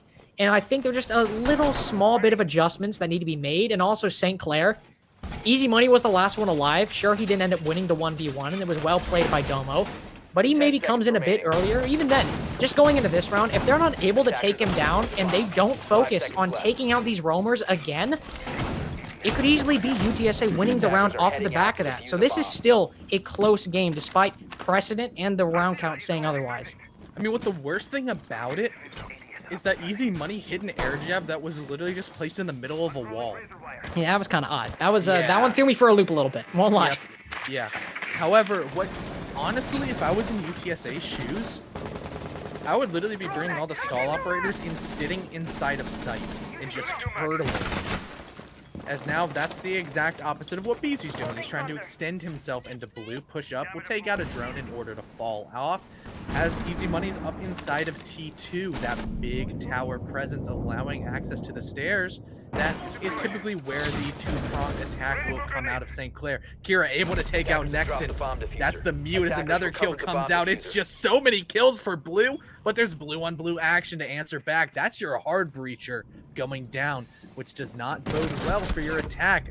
But maybe a little bit better as Big Papa's going to be able to take out Easy Money. Zira has to fall off and reinforce away, as it's a 2v4 situation with only a minute being played. I'm going to be honest with you on that one. Easy Money, I'm not quite sure what you were doing. I understand the roam, understand the intention, but he literally sat in a spot that the attack could have...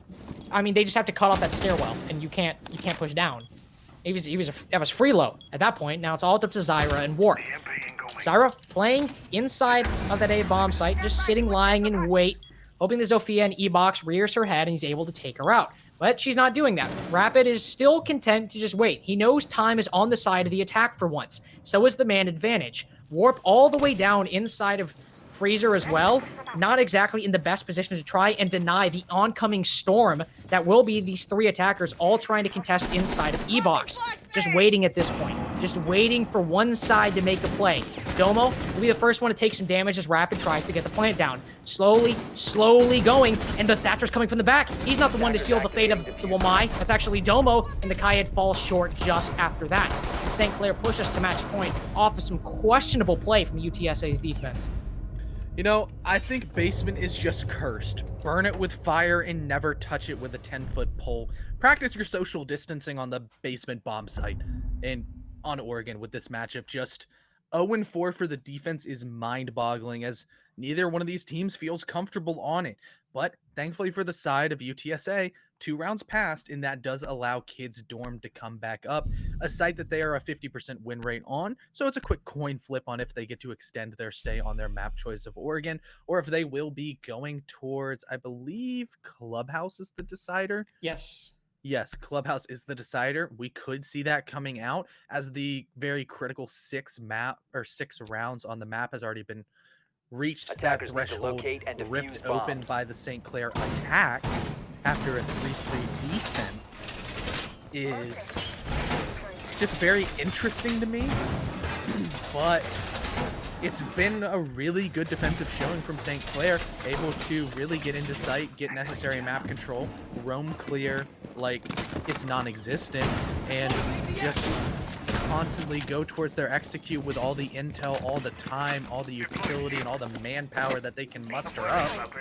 So For the side of UTSA, the second time around on this bomb site, they were able to be successful, and that sort of did hinge 5 upon seconds the to early insertion. picks coming out of their roamers, off of their people in the close proximity to site, those Attackers' soft objective is to anchors, locate a able to bomb and lock down their defuse it. positions for as long as possible.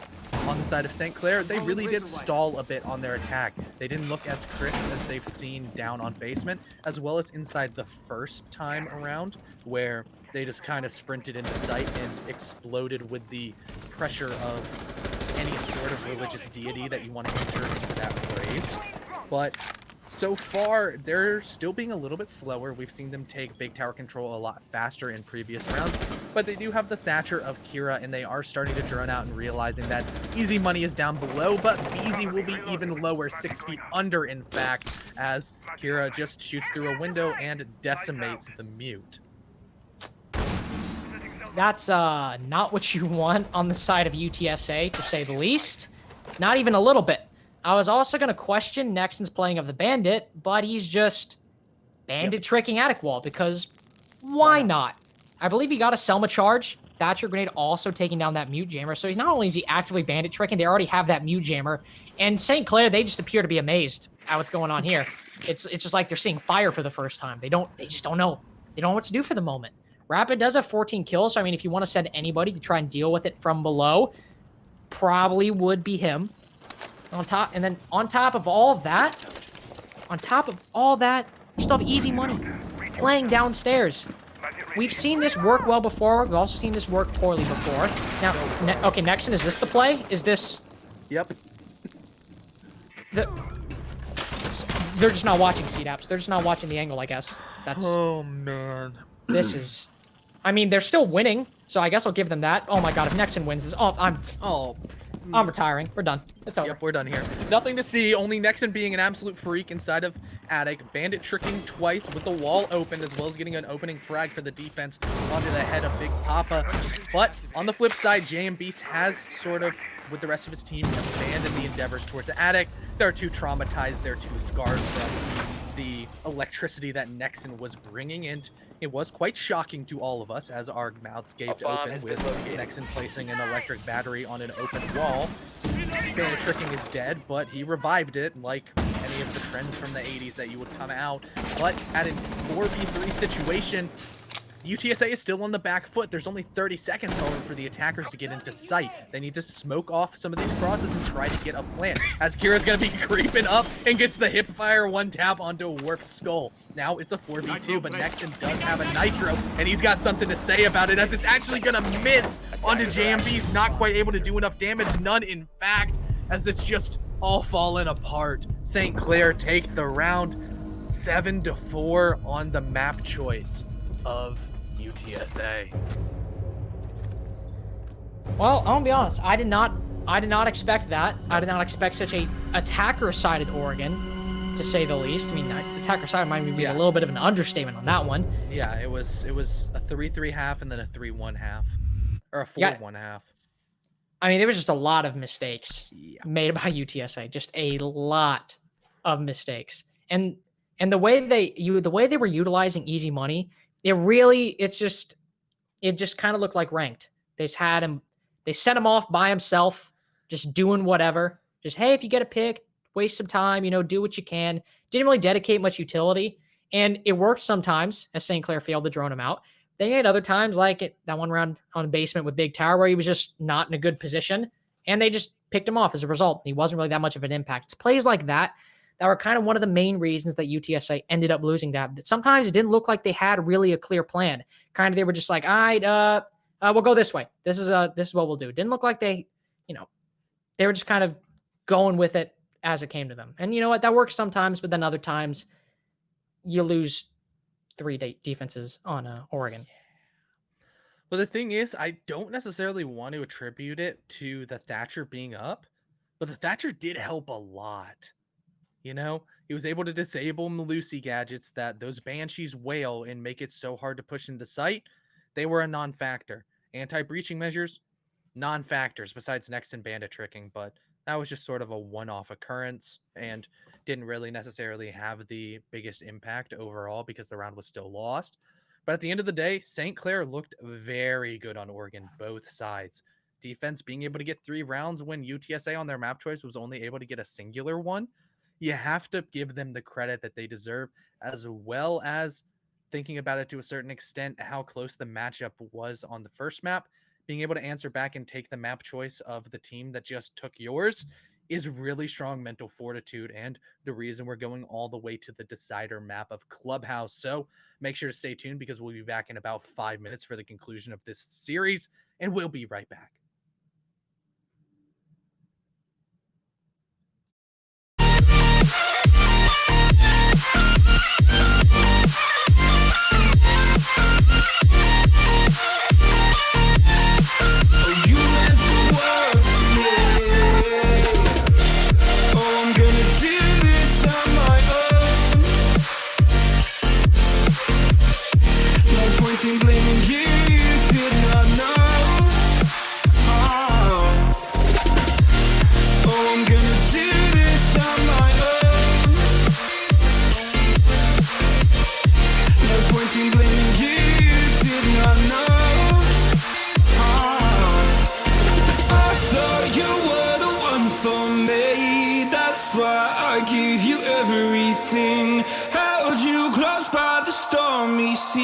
Oh, you meant the world to me.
just lit this town like a fire in a blaze. Gotta burn it down. Can't be afraid to leave this out.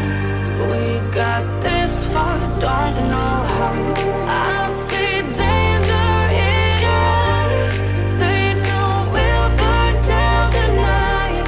Coming just like the sunrise. You know that we're gonna light it up tonight. We're gonna light it up tonight. We're gonna light it up just like the sunrise. We're gonna light it up now.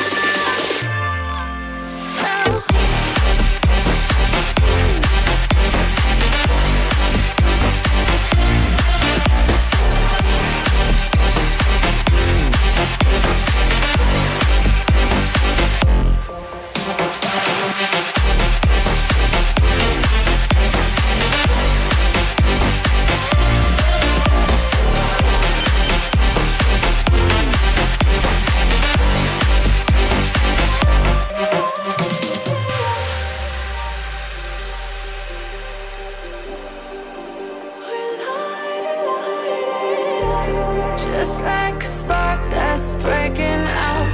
Can't make a stop, can't turn back now. We know that there's no room for doubt. No, we can't turn back now. I see danger in your eyes. They know we'll burn down the night. Coming just like the sunrise. You know that we're gonna light it up tonight. We're gonna light it up tonight. We're gonna light it up just like the sunrise. We're gonna light it up.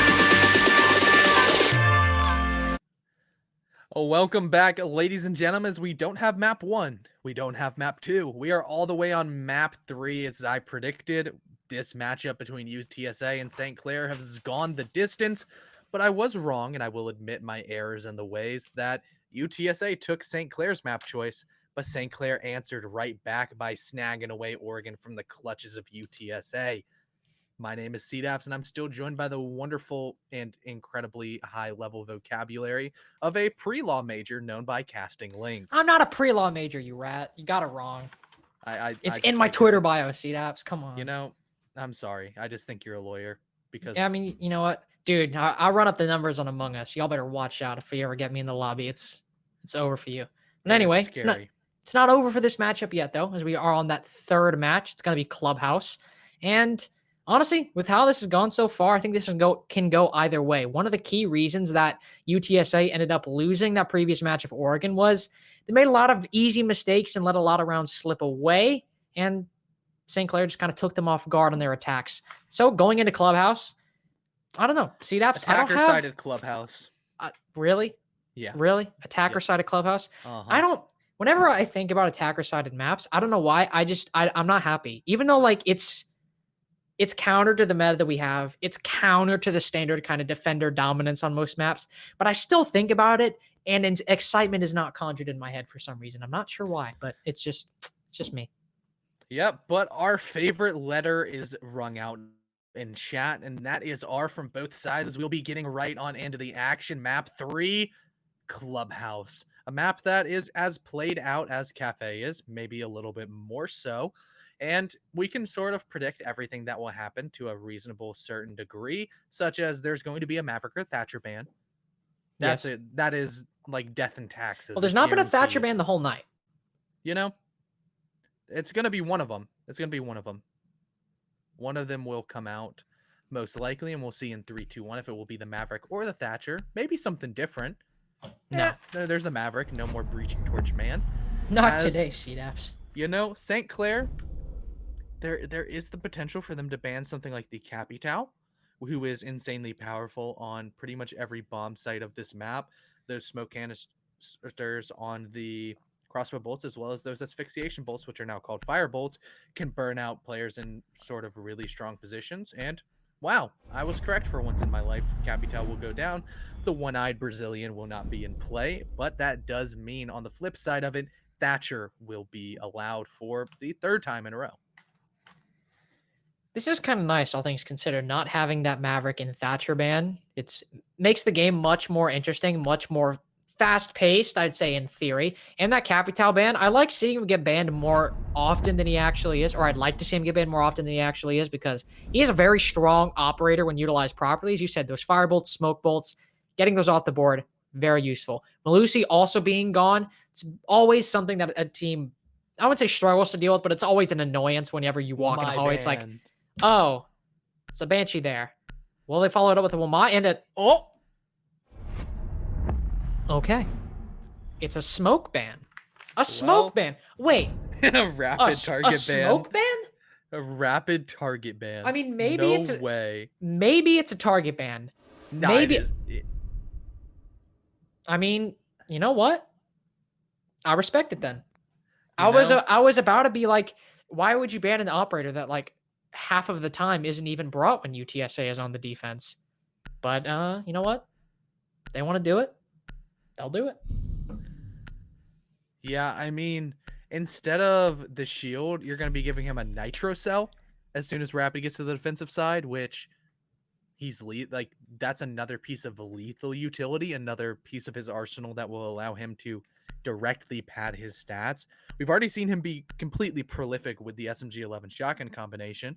So in the way that the smoke ban is targeted, it's almost like target banning Doc or Rook pre sort of scope bonanza, where everybody had the roulette of what level zoom do they get, where they have an identical kit, so you can just swap between them interchangeably and have the exact same weapons, still feel just as familiar with the kits of either of those operators. So once we get to the defensive side, most likely Rapid will still just be playing the mute because he likes the SMG-11, is very good with it, and those shotguns are great for rotate holes and mobility within a defense. So it is a little bit puzzling. Maybe it's just a mind game coming out of UTSA. Defenders. I mean, it protect your kind of bombs from worked. being We defused instantly by saw attackers. the "excuse me" come out in chat from Rapid, so the mental warfare going out is sometimes a little bit more interesting than the physical hot gunfights that we will see coming out, as probably about, 45 seconds, 20 seconds of prep phase, and then maybe some pre-fires towards windows as drones go out. I guess that's a conservative estimation of time. We don't necessarily know exactly what's going to happen, besides the fact that Kira will throw an EMP at the 10 wall, seconds followed by to insertion. JMB's throwing a Selma at the wall, and the wall will get opened unless Easy 5 Money seconds to go. is just going to zap it away with the synchronized reinforcements with his Locate and defuse the brother. bomb. Always nice to see. Always nice to see that level of coordination. Easy Money, despite the Thatcher being in play, still trying to make that bandit tricking work. And I mean, it almost, well, I mean, it did work, and then it kind of worked that very last round. So, I mean, if you want to try it, go for it. If you don't think St. Clair's coordinated enough, which again, as I've said time and time again, they've showed to be a little bit hesitant when it comes to covering those basics, like coordinating enough to potentially counter a bandit trick. It just might work. He's already been droned out, so they know likely, well, they know there's a bandit, likely know that he's going to bandit trick. I mean, you can assume that Thatcher will fly out, take down the wall, and 2 Selma charges will fly on each side. He'll be able to get one, but not the other. And even then, one hole is already open. So really Easy Money is just kind of not very much succeeded in his job, and now he's just going to be trying to hold whatever angle he can, play for a C4 later on in the round, because the one job he had, covering that plat wall, yeah, it's done. I mean, maybe he can cover construction now, but still, that's the main part of your job. That's not even a factor anymore. I don't know if you quite caught what I saw out of the corner of my eye, but it is BZ sitting next to a window over all the way on the gym side. And we've seen what happens when he jumps out. He gets fried like a chicken in a vat of oil. So, not necessarily the best look out of him, as more utility will go down. Lots of garage breaching going out, as that is evident that St. Clair wants to get rafters control, and they're going to try to supplement the pressure from the flat breach of CCTV wall, indirectly translating to a 2-pronged force on that front. They still have 1:20 to gather some more intel, but the main thing that they're going to have to do is do the utility dump that we see so often, as Nexon is upstairs inside of rafters. Rapid needs to rotate to probably underneath, where the breach is already opened, where Kira on the Thatcher is, and maybe bank a nade up from the roof, cooked up Eska style onto Nexon. but he does have a couple of Womai magnets still in his back pocket. A proximity alarm is going to be evident that, yeah, there's a sledge there, and JM Beast is actually going to get the first kill onto this operator as he's going in for the plant. The default nitro will be dropped out as BZ bites the bullet of the nitro. Not actually a bullet, it's an explosive, but there's still 40 seconds left as the execute was kind of rushed. Yeah, I was a little bit rushed. I did get worried because Easy Money was all the way in basement, not able to deny it. But then they had a second C4, and he's not even looking the right way, so that second C4 isn't even going to be a factor. Domo takes out Easy Money. One operator, it's BZ, almost manages to get right next to the planter, but thankfully the angle's being covered, and he's stopped right in his tracks. Zyra picks up one, but now there's two at low HP, but he picks up the planter. Now it's all up to Warp, but he again is also on one bullet left, and he's basically just he's a dead man walking at this point. He just doesn't know it yet. Kira's trying to get the plant down. Question is the coverage going to be there for Domo? No, it's not. He doesn't see it. It's just a not get her. That was so close from the Jaeger. So unbearably close. Kira on that plant. If the shots just land a little bit from Jaeger, the pre-fire in the right spot, and maybe Kira just misses a shot, that's a round for UTSA. But St. Clair, they're just right there when it's needed most, and they pick up that first round. I was so confused for a second. I was too. Gonna be real. I thought the sledge was the one alive planting, and I heard the pistol, and I was like, "There's no way Rapid doesn't have the SMG-11, right?" But hey, it worked. The Thatcher of Kira will deliver the final blow under the UTSA defense and take a round and the lead firmly into the hands of my prediction that this clubhouse will be attacker-sided. It's been one round, dog. Let's chill. Let's chill out, okay? Let's chill. Okay, yeah. Game over, actually. We're done now. Good night, everybody. Pleasure seeing you. Bye. So, I mean... All right, anyway, that bit's done. Basement. Impact I was about to say El Pasamiento, but I think that's hallway in Spanish, so... Never mind. Don't know what the word is. I've been taking Spanish for 6 years now. You think I know the word for basement, but I don't.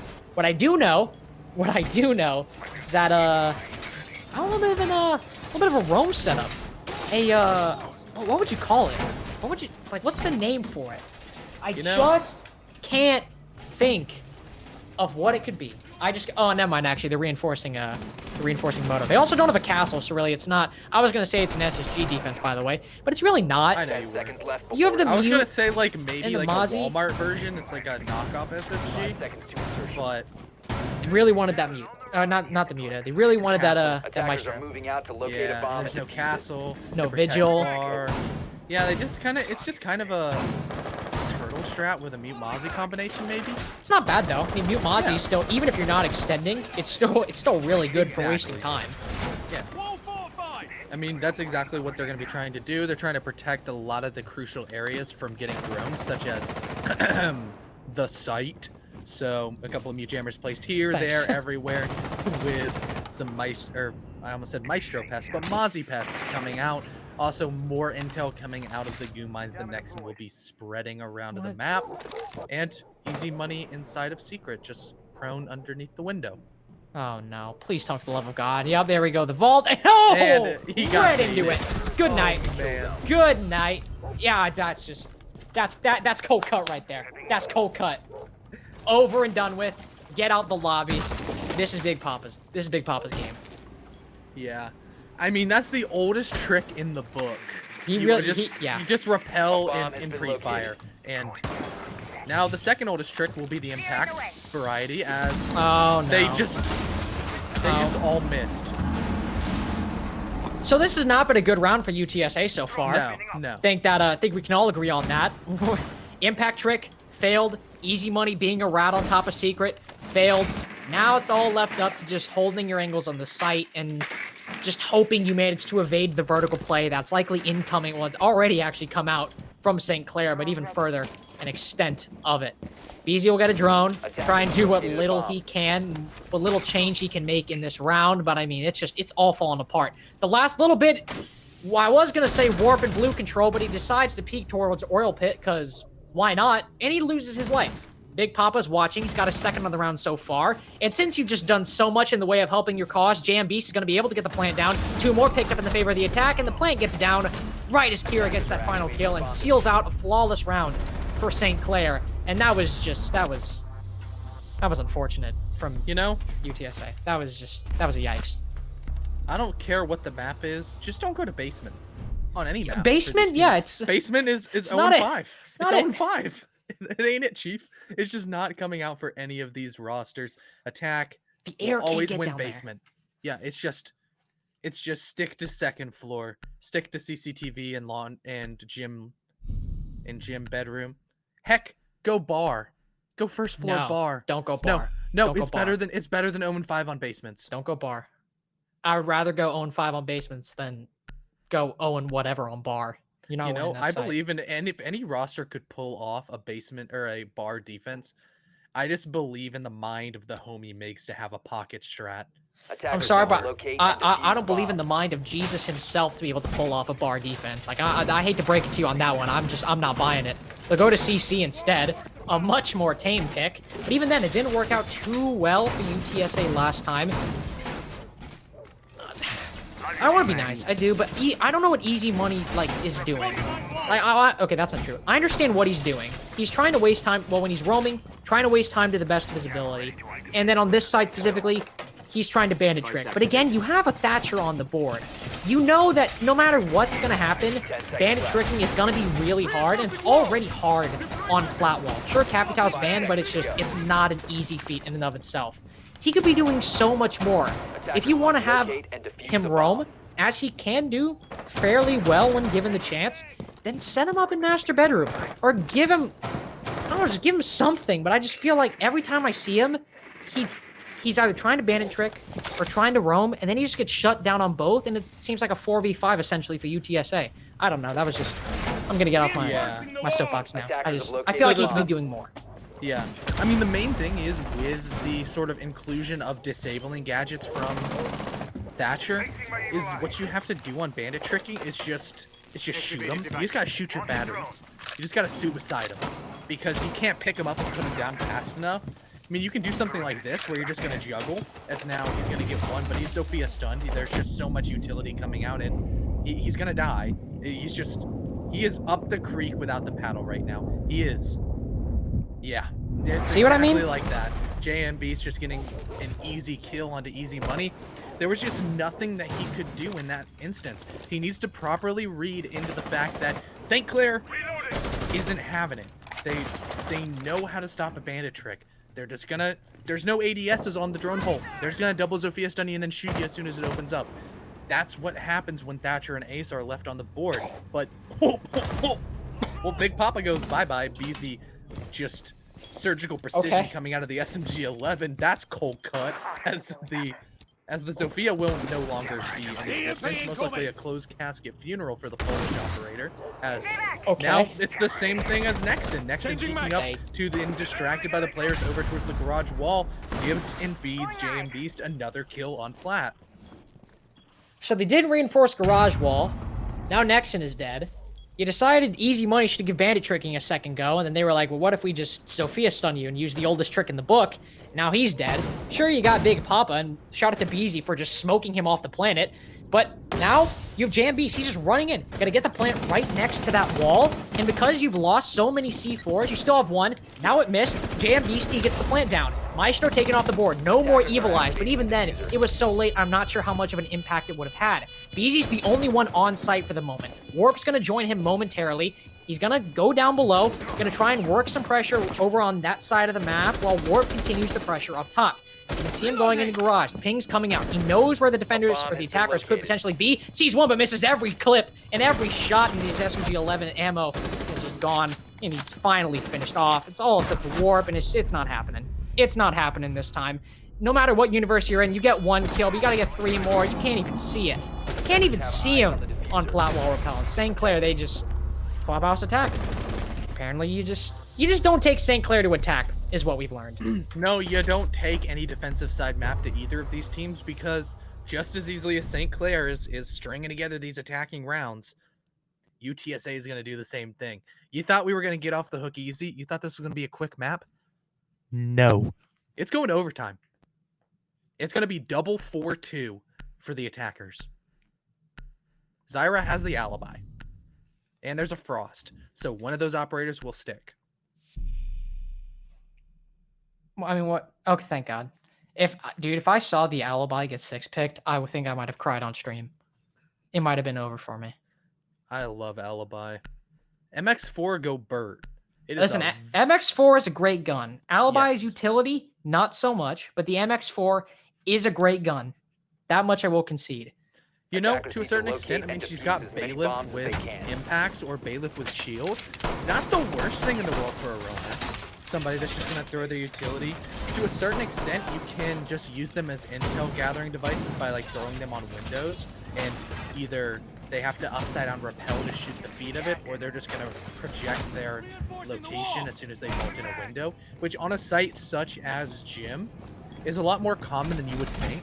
Some people do just straight up vault into the windows of sight, because as soon as you get necessary information over 10 or seconds necessary left map before control, insertion. such as holding down the cross inside of construction, that does open 5 the seconds door. to go. But with the hatch opened and a couple of nitro cells on the side, Locate and 3 defuse the in bomb. Easy Money, Nexon, and Beezy, the entire floor of both sites does become a literal minefield. I'm very intrigued how UTSA are going to work this setup. You don't normally see a pulse on Gym bedroom. Please tell me that's reinforced, right? A really big It is fucking not. coming in. Knock, knock. Okay. It's not. It's not I mean, reinforced. live your truth, I suppose, and get that wall open nonetheless, despite that very, very odd play right there. Where's BZ playing? I need to know. I need to know where the pulse is playing. It's something burning in my head. I need to know. This round is scuffed. We just need to cancel. BZ's inside a strip. He's at 1 HP. They don't have any breach charges or soft destruction, so they have to pull a Cloud9 and try and open the hatch with their weapons. Easy Money will try to K-trick, but it's not going to happen. The Soma charge is already going off. It gets destroyed in the process. BZ's going to try to rotate in the dirt tunnel. I mean, just nothing makes sense anymore. We're in a topsy-turvy world, but hey, at least Jacuzzi Wall got open for St. Clair. Yeah, I mean, At the least we can attackers are count doing what that. they're Attackers supposed have to do. located a bomb. They are. Yeah, shout out to St. Clair. Is BZ I hate gonna get this. this? I Yeah. hate this. I think he's gonna get a kill too, is the sad thing. Oh, he's definitely gonna get a kill. Come on. Come on, BZ! No. He shot like a sausage at him. That's about the same amount of damage he did. Just like the littlest bit. Like he sent a spitball from Narnia. Yeah.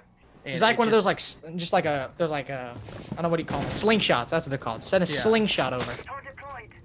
And now they have a lot of control. They have access into the bomb site if they just break that castle barricade. BZ is just kind of off in Timbuktu's all the way in Timbuktu, but he does have a decent flank if he wants to get inside a bar and try to deny the plant with a nitro cell he still has in his back pocket. He can't necessarily take gunfights because he's on about 5 HP, and that's being generous. I think he probably has something close to 3 maybe. And still does he... I thought for a second, I almost had a heart attack that the alibi had the AA-12. I really thought he did. If he did, it'd be game over for them. The game would have already been over.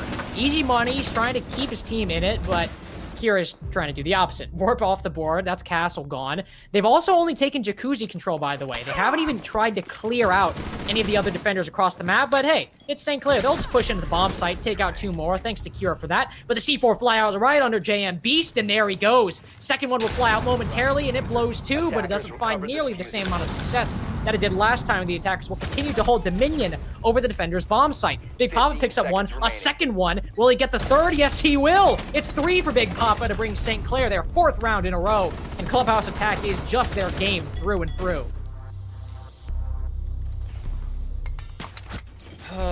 Well, when you break it down, that's already a confirmed 4-2 split at the very worst case scenario for the St. Clair attack. In that, on something that we will traditionally say is a defender-sided map, is a feat upon itself. So they're doing really well so far. They're going down their checklist, and there's nothing on this. Huh? Oh, nothing. I was trying to figure something out. I was trying to communicate with our producer. Oh yes, but I'm a little bit ahead. I figured out. So I want to Yeah. spoil it for you guys. I don't wanna yeah, I spoil don't it. know. I guess I can count down off the clock to make sure that we are synced up. We can have a counting lesson. All right. 42, Protect your bombs from being 41, defused by 40, attackers. 39, 38. Yeah, we good now. We good. Okay, perfect. Now I know that But- might have been a struggle for some of you at home, but don't worry. The practice. It was a will, struggle for me, and it'll I'm come an engineer, eventually. so that's saying something. Well, no, you're not a good engineer. You're casting. Yeah, that's fair. I was about to say, if you were a good engineer, you wouldn't have to talk. That's fair. You know, maybe I'm just an engineer built different. I can actually talk. I like to think that. I'll agree to that. I'll agree with you on that one. 10 I've seconds actually, to go. I've never. What does an engineer do? Like, what do you like? 5 seconds Yeah, solve remaining. problems. And where are you? So you're from South Attackers Carolina. must No, locate you're from and North defuse Carolina. the bomb. Yes. So to be an engineer in North Carolina, do you need any formal education whatsoever? Yes. Okay, there we go. There's my question answered. Yes. Where are you from again? Somewhere. No, you're Oh, I forget. You I got know. it. Indiana. You got it. Come on. Indiana. There you go. Yeah. Indiana. I'm a Hoosier because that's Yes, you something are we a decided to name Hoosier. ourselves. You are a Hoosier. I still don't know what that means. Almost 19 years alive. Well, BZ doesn't know what it means to stay alive. As does Big not. Papa will end his existence. That's another first frag coming out from St. Clair. As they are just gonna try to continue on the pressure. And they don't just want this 4-2 split. They want to go as Bomb fast located and by as hard attackers. as they can. They want to push this 6-0. They want to set themselves up so strong on their defensive side, and any round that they continue with is just going to be a feather in their cap, making them look extra fancy and extra strong as they continue. But Big Papa's inside of blue already, and that is not it, Chief, as Rapid will also take down Zyra. 2 frags for the price of none for St. Clair, and very, very close proximity to sight. The Jaeger doesn't even know. Nexon falls down as Big Papa's just sort of sitting there waiting, walks right into his loving arms, and with half the round, there is sight control for the Zofia. I mean, this might as well happen. Doesn't even see the ADS. We'll manage to get the Evil Eye, but JM Beast is he's going to get the plane down for free. And Warp, I mean, he could get it. Sees one, just, oh, okay. Well, hey, there we go. Managed to get 1 kill. Still has to get 4 more, and that wasn't exactly the cleanest kill I've ever seen on the planet. He also only has about 28 seconds left until it's completely irrecoverable and you won't be able to get the defuse down. Warp, I appreciate the effort. There we go. Well, he just puts us out of our misery. And he's like, guys, I know it's over. I'll just have me. And St. Clair, 5 rounds in a row on Clubhouse Attack because, again, this might as well happen. Might as well. Well, once again, the trend continues that a defender has not won a basement bomb site this series. They also haven't won any bomb site, at least on this map. But You know, I called attacker-sided clubhouse. this ain't attacker-sided, dog. This is just UTSA doesn't even have an inch. It's not even an inch in this Yeah. match. It's just, I don't want to count them out at any extent because I know how good of a team UTSA is.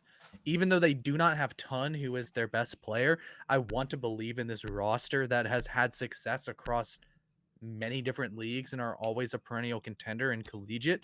But this just doesn't look like Defenders, the protect your UTSA bombs we from know. being defused by St. Clair attackers. is playing their game.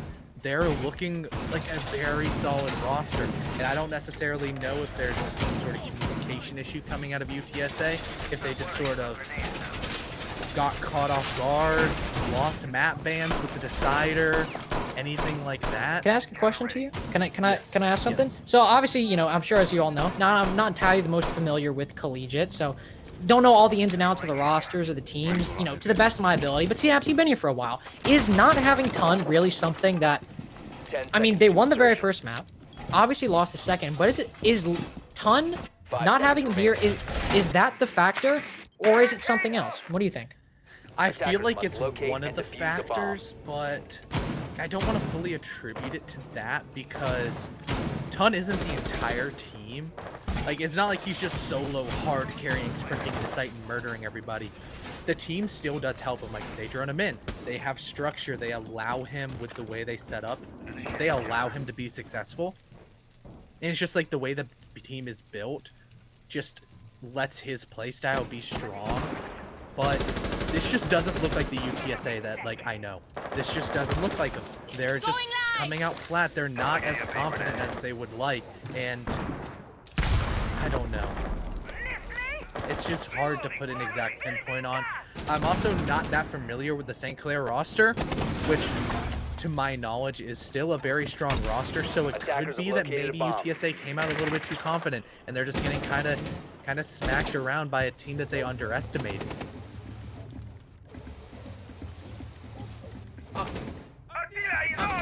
Very nice explanation. But I'm sorry, but what is Domo doing right now? Like, what is that? I mean, prone holes. I understand what he's doing. He's trying to watch the rotate if somebody actually tries to go and peek it. Maybe he's just baiting himself, but like there's no point beyond that. I mean, I guess he's just waiting for the rest of it. He got a kill. Okay. Just notes are out the window.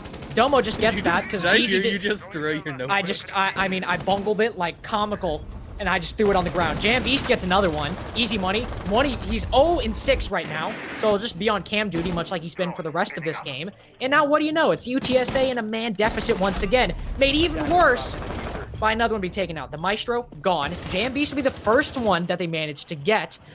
But look at how much they still have to go. So much map control they are losing within their own bomb site. This extension inside of CC, aside from the kill onto the Jaeger, is still intact. By Nexon, it's the bomb site in and of itself that's gone. Now construction is gone as well, and it's all left up to Nexon. The one person that was remaining off the bomb site is the last one left, and he's got to get 4 kills. Sees the sledge. Oh, he just misses every shot possible. Gets one. Just sees the Hibana for a second, but he switches to the gun. He has no ammo in, and Domo, he just catches him right at the exact wrong moment. And now, St. Clair are on match point and a flawless half on their attacking side. Of Clubhouse, nonetheless.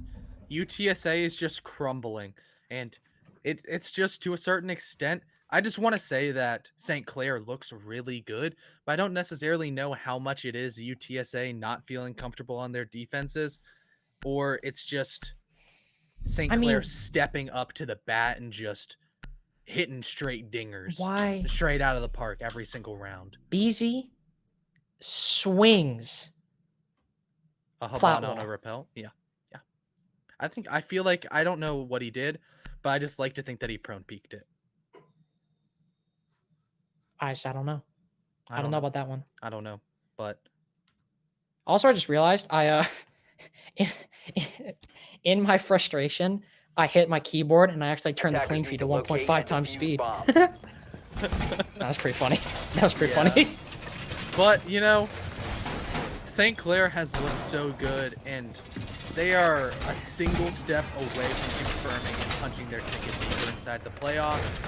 As 6-0, UTSA has to get a flawless attack half in the same way that St. Clair did, but I just don't think they have enough in the tank. Personally, I'm never going to write off a team. I still believe that they're UTSA. I don't think they're going to get 7-0. I think they have too much pride for that. I think they're too good of a team for that to occur. 5 seconds left. But St. Clair has looked so good on their attacks. They Attackers looked, are moving it's out the to 3 locate a C's. bomb and defuse Cool, it. calm, and collected. That's exactly what they looked. There's no other way to describe the absolute destruction that their attacks went through on. But I'm just gonna say it's attacker-sided Clubhouse. You know, this map isn't Clubhouse or Coastline. It's Clubhouse is the most attacker-sided map now. If Thatcher's left on the board, you could just see UTSA breach open the wall and then sprint in. It's you don't have to. It's not happening, man. You know, I'm gonna believe. I think Zyra's just gonna come in and sprint through the wall and kill everybody.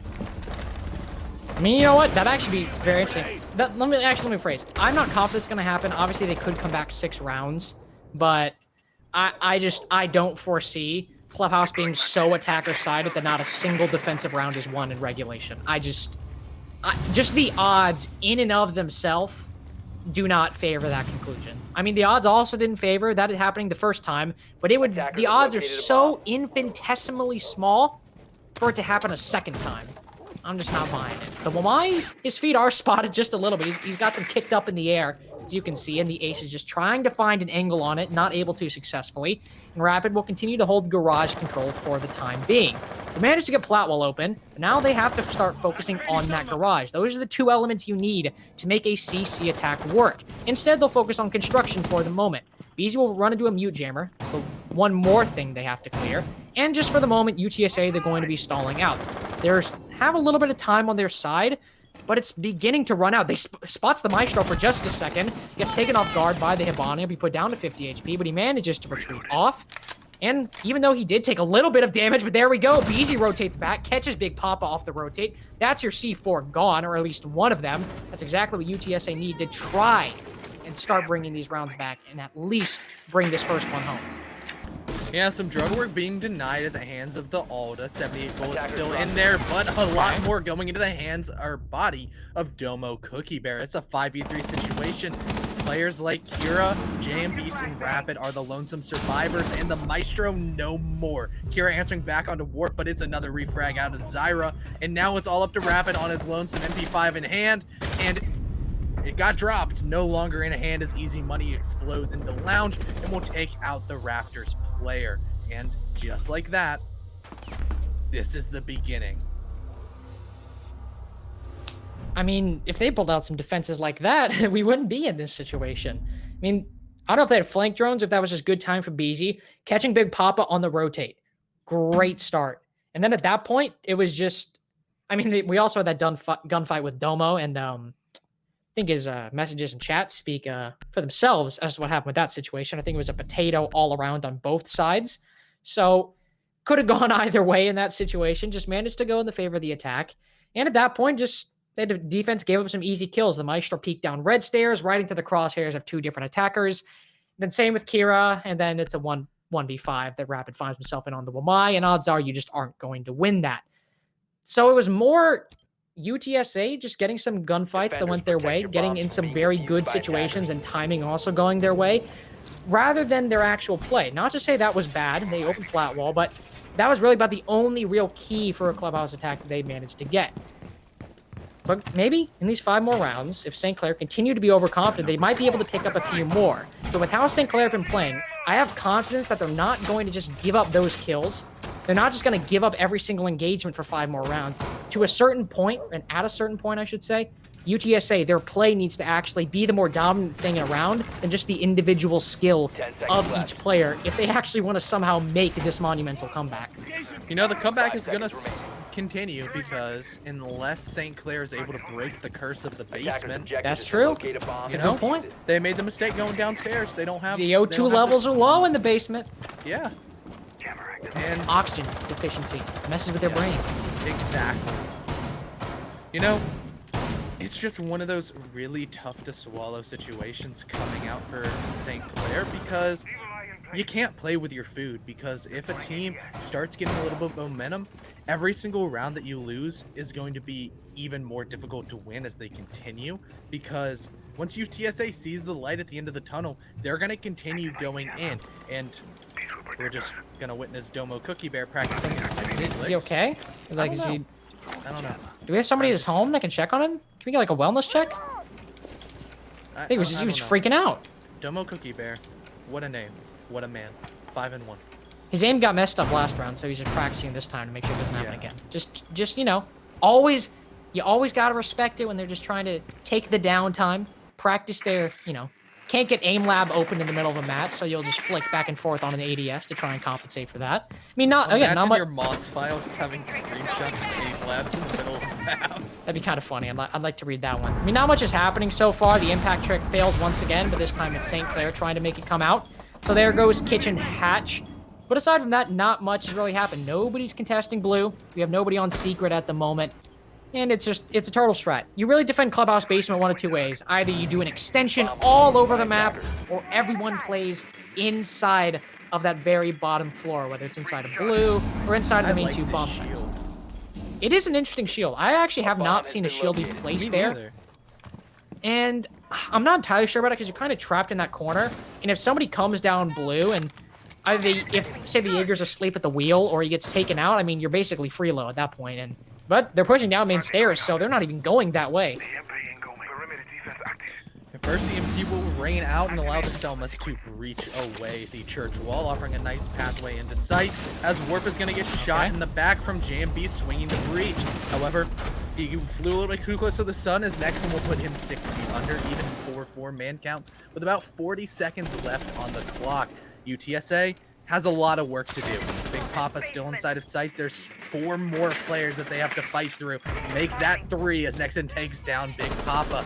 Even more manageable coming out as there's just Domo, Kira, and Rapid against the rest of the San Antonio attackers that are still alive. But easy money is no longer one of them. Even 3-3 as the canisters are going to block off the vision and obscure any angles that the defenders are trying to hold as they go towards this execute on the church wall. But the Nitro Cell might be the end of it as Kira drops down Zyra. The diffuser has to be reclaimed, but now Kira picks up a second kill as well. It's all relying on Bezu. He's able to pick up 1. He's able to pick up 2. No, he's not. It's a trade coming out as Rapid finishes off the Habana's hopes and dreams. UTSA goes home in CR6 playoffs, and St. Clair's, with their arms forward, climb the top of the mountain and stand victorious. They managed to break the curse of the basement bomb site, and as you said, UTSA, they are sent home, and after an abysmal showing on that final map, not exactly the note you want to go out on, but St. Clair, it's certainly the note you want to move forward on. A dominant final 7-1 scoreline to end out that very third map, and a solid performance overall. We didn't see as much of a dominant showing from Rapid this time around. It was actually Kira, the top frag, at 10 kills, but it was really an even showing all around coming out from St. Clair, and a great job to our boys in Canada for taking down UTSA, even without Ton. Kind of unfortunate he wasn't able to be here, so that is kind of even sadder. But with that, that's the end of this series. I'm going to check to make sure if we do an interview or not, what the process for that will be like. Oh, no interview. Alrighty, so we've got no interview. So I guess after 5 hours and 24 minutes, you no longer have to listen to my voice that is slowly withering away. Only like 3 hours of me. So you got off lucky on that one. Yeah. No more Hunter Cash either. He was long gone, but not forgotten. May he rest in peace. Yes, same with UTSA. Very unfortunate. May they rest in peace. Yes, may. You know, they're not going anywhere. You want anybody else out of the way? You want to bless up anybody else? I don't even know. No, I think we're good. I think we got everybody out of the way. I guess we're good, but I mean, Rip Henry, we kind of roasted him really bad. Rip Henry. Damage his self-esteem immensely, as always. We love Henry though. We do. We Anyways, do love Henry. you know, thank you for having me, CDAPS. This is my first collegiate cast. First now one, it's under your CDAPS. belt. Now, you know, I'm glad I was at the front of your canoe, just helping you paddle along in the adventures that is the collegiate Rainbow Six Siege scene. I have like noodle It's arms. an I interesting can barely one. paddle. It's It's rough. an enigma, man. It's different. You know, it's exciting. It's very different. You don't get a lot of the precedent you see in T3, where it's a lot of the same things over and over again. Like, you can see an attacker-sided Clubhouse. You can see an attacker-sided Oregon. You know? No, You never know what to expect. It just that keeps is you on one your thing I will toes. say. I mean, I think collegiate gets a lot of criticism for not exactly being the cream of the crop sometimes in terms of play, but I think that it is, as you said perfectly, it's kind of one of the advantages I've seen so far. Sure, they might not do the best thing all the time. They might not make the smartest play, and yeah, something dumb might happen, but it's still interesting. It's certainly fun, and honestly, I'm just glad that I didn't, see 18 billion rounds of Jaeger Womai and just sitting in a corner for 2 minutes, and then all of a sudden everybody dies. So I had fun. Hope you all had fun. I know CDAPS had fun. He always has fun doing these things. You want to? Hey, this is your territory. Why don't you send him off? You send him off to bed. Thank you so much for tuning in, and the continuation of CR6 playoffs will be over the next couple of days. Make sure to stay tuned in the Discord, as Tango is going to be slaving away, just typing at his computer 24 hours a day, putting in all the work behind the scene. Yep, always does. Just making sure you guys all know when every single stream is. But with that, I've been CollegiateR6, joined by the casting links, and we'd like to make sure every single one of you watching at home has a really good night.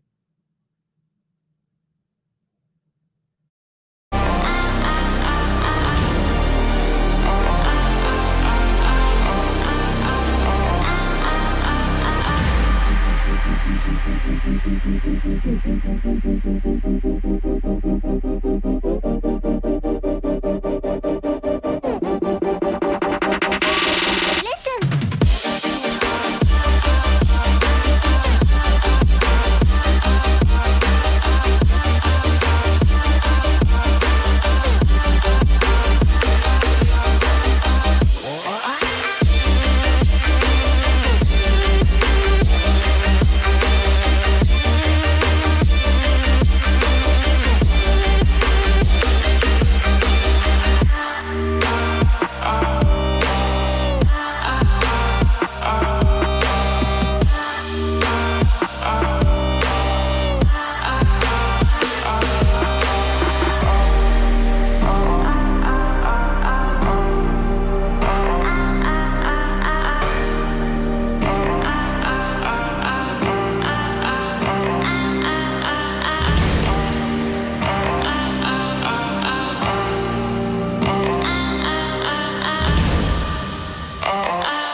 Oh, you make me wanna talk back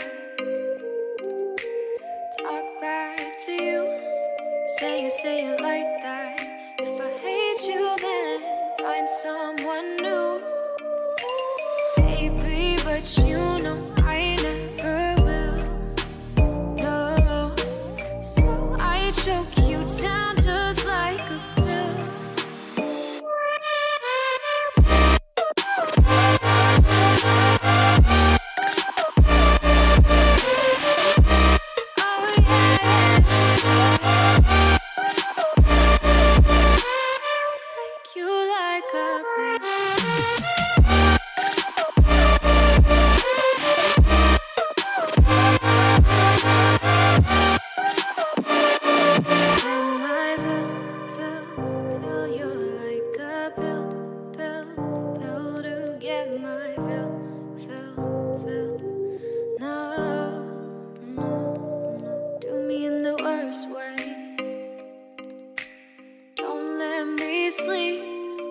Say sorry.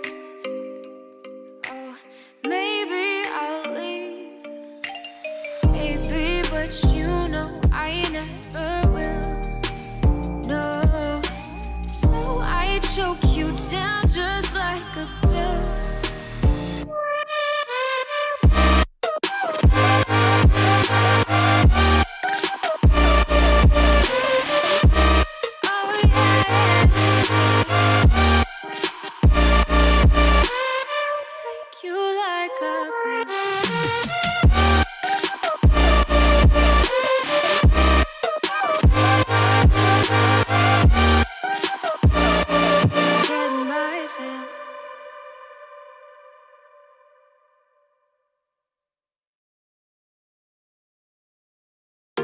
I'm on my own, broken and alone. I feel the rain crashing down all around this empty town. I'm searching for the lost and found.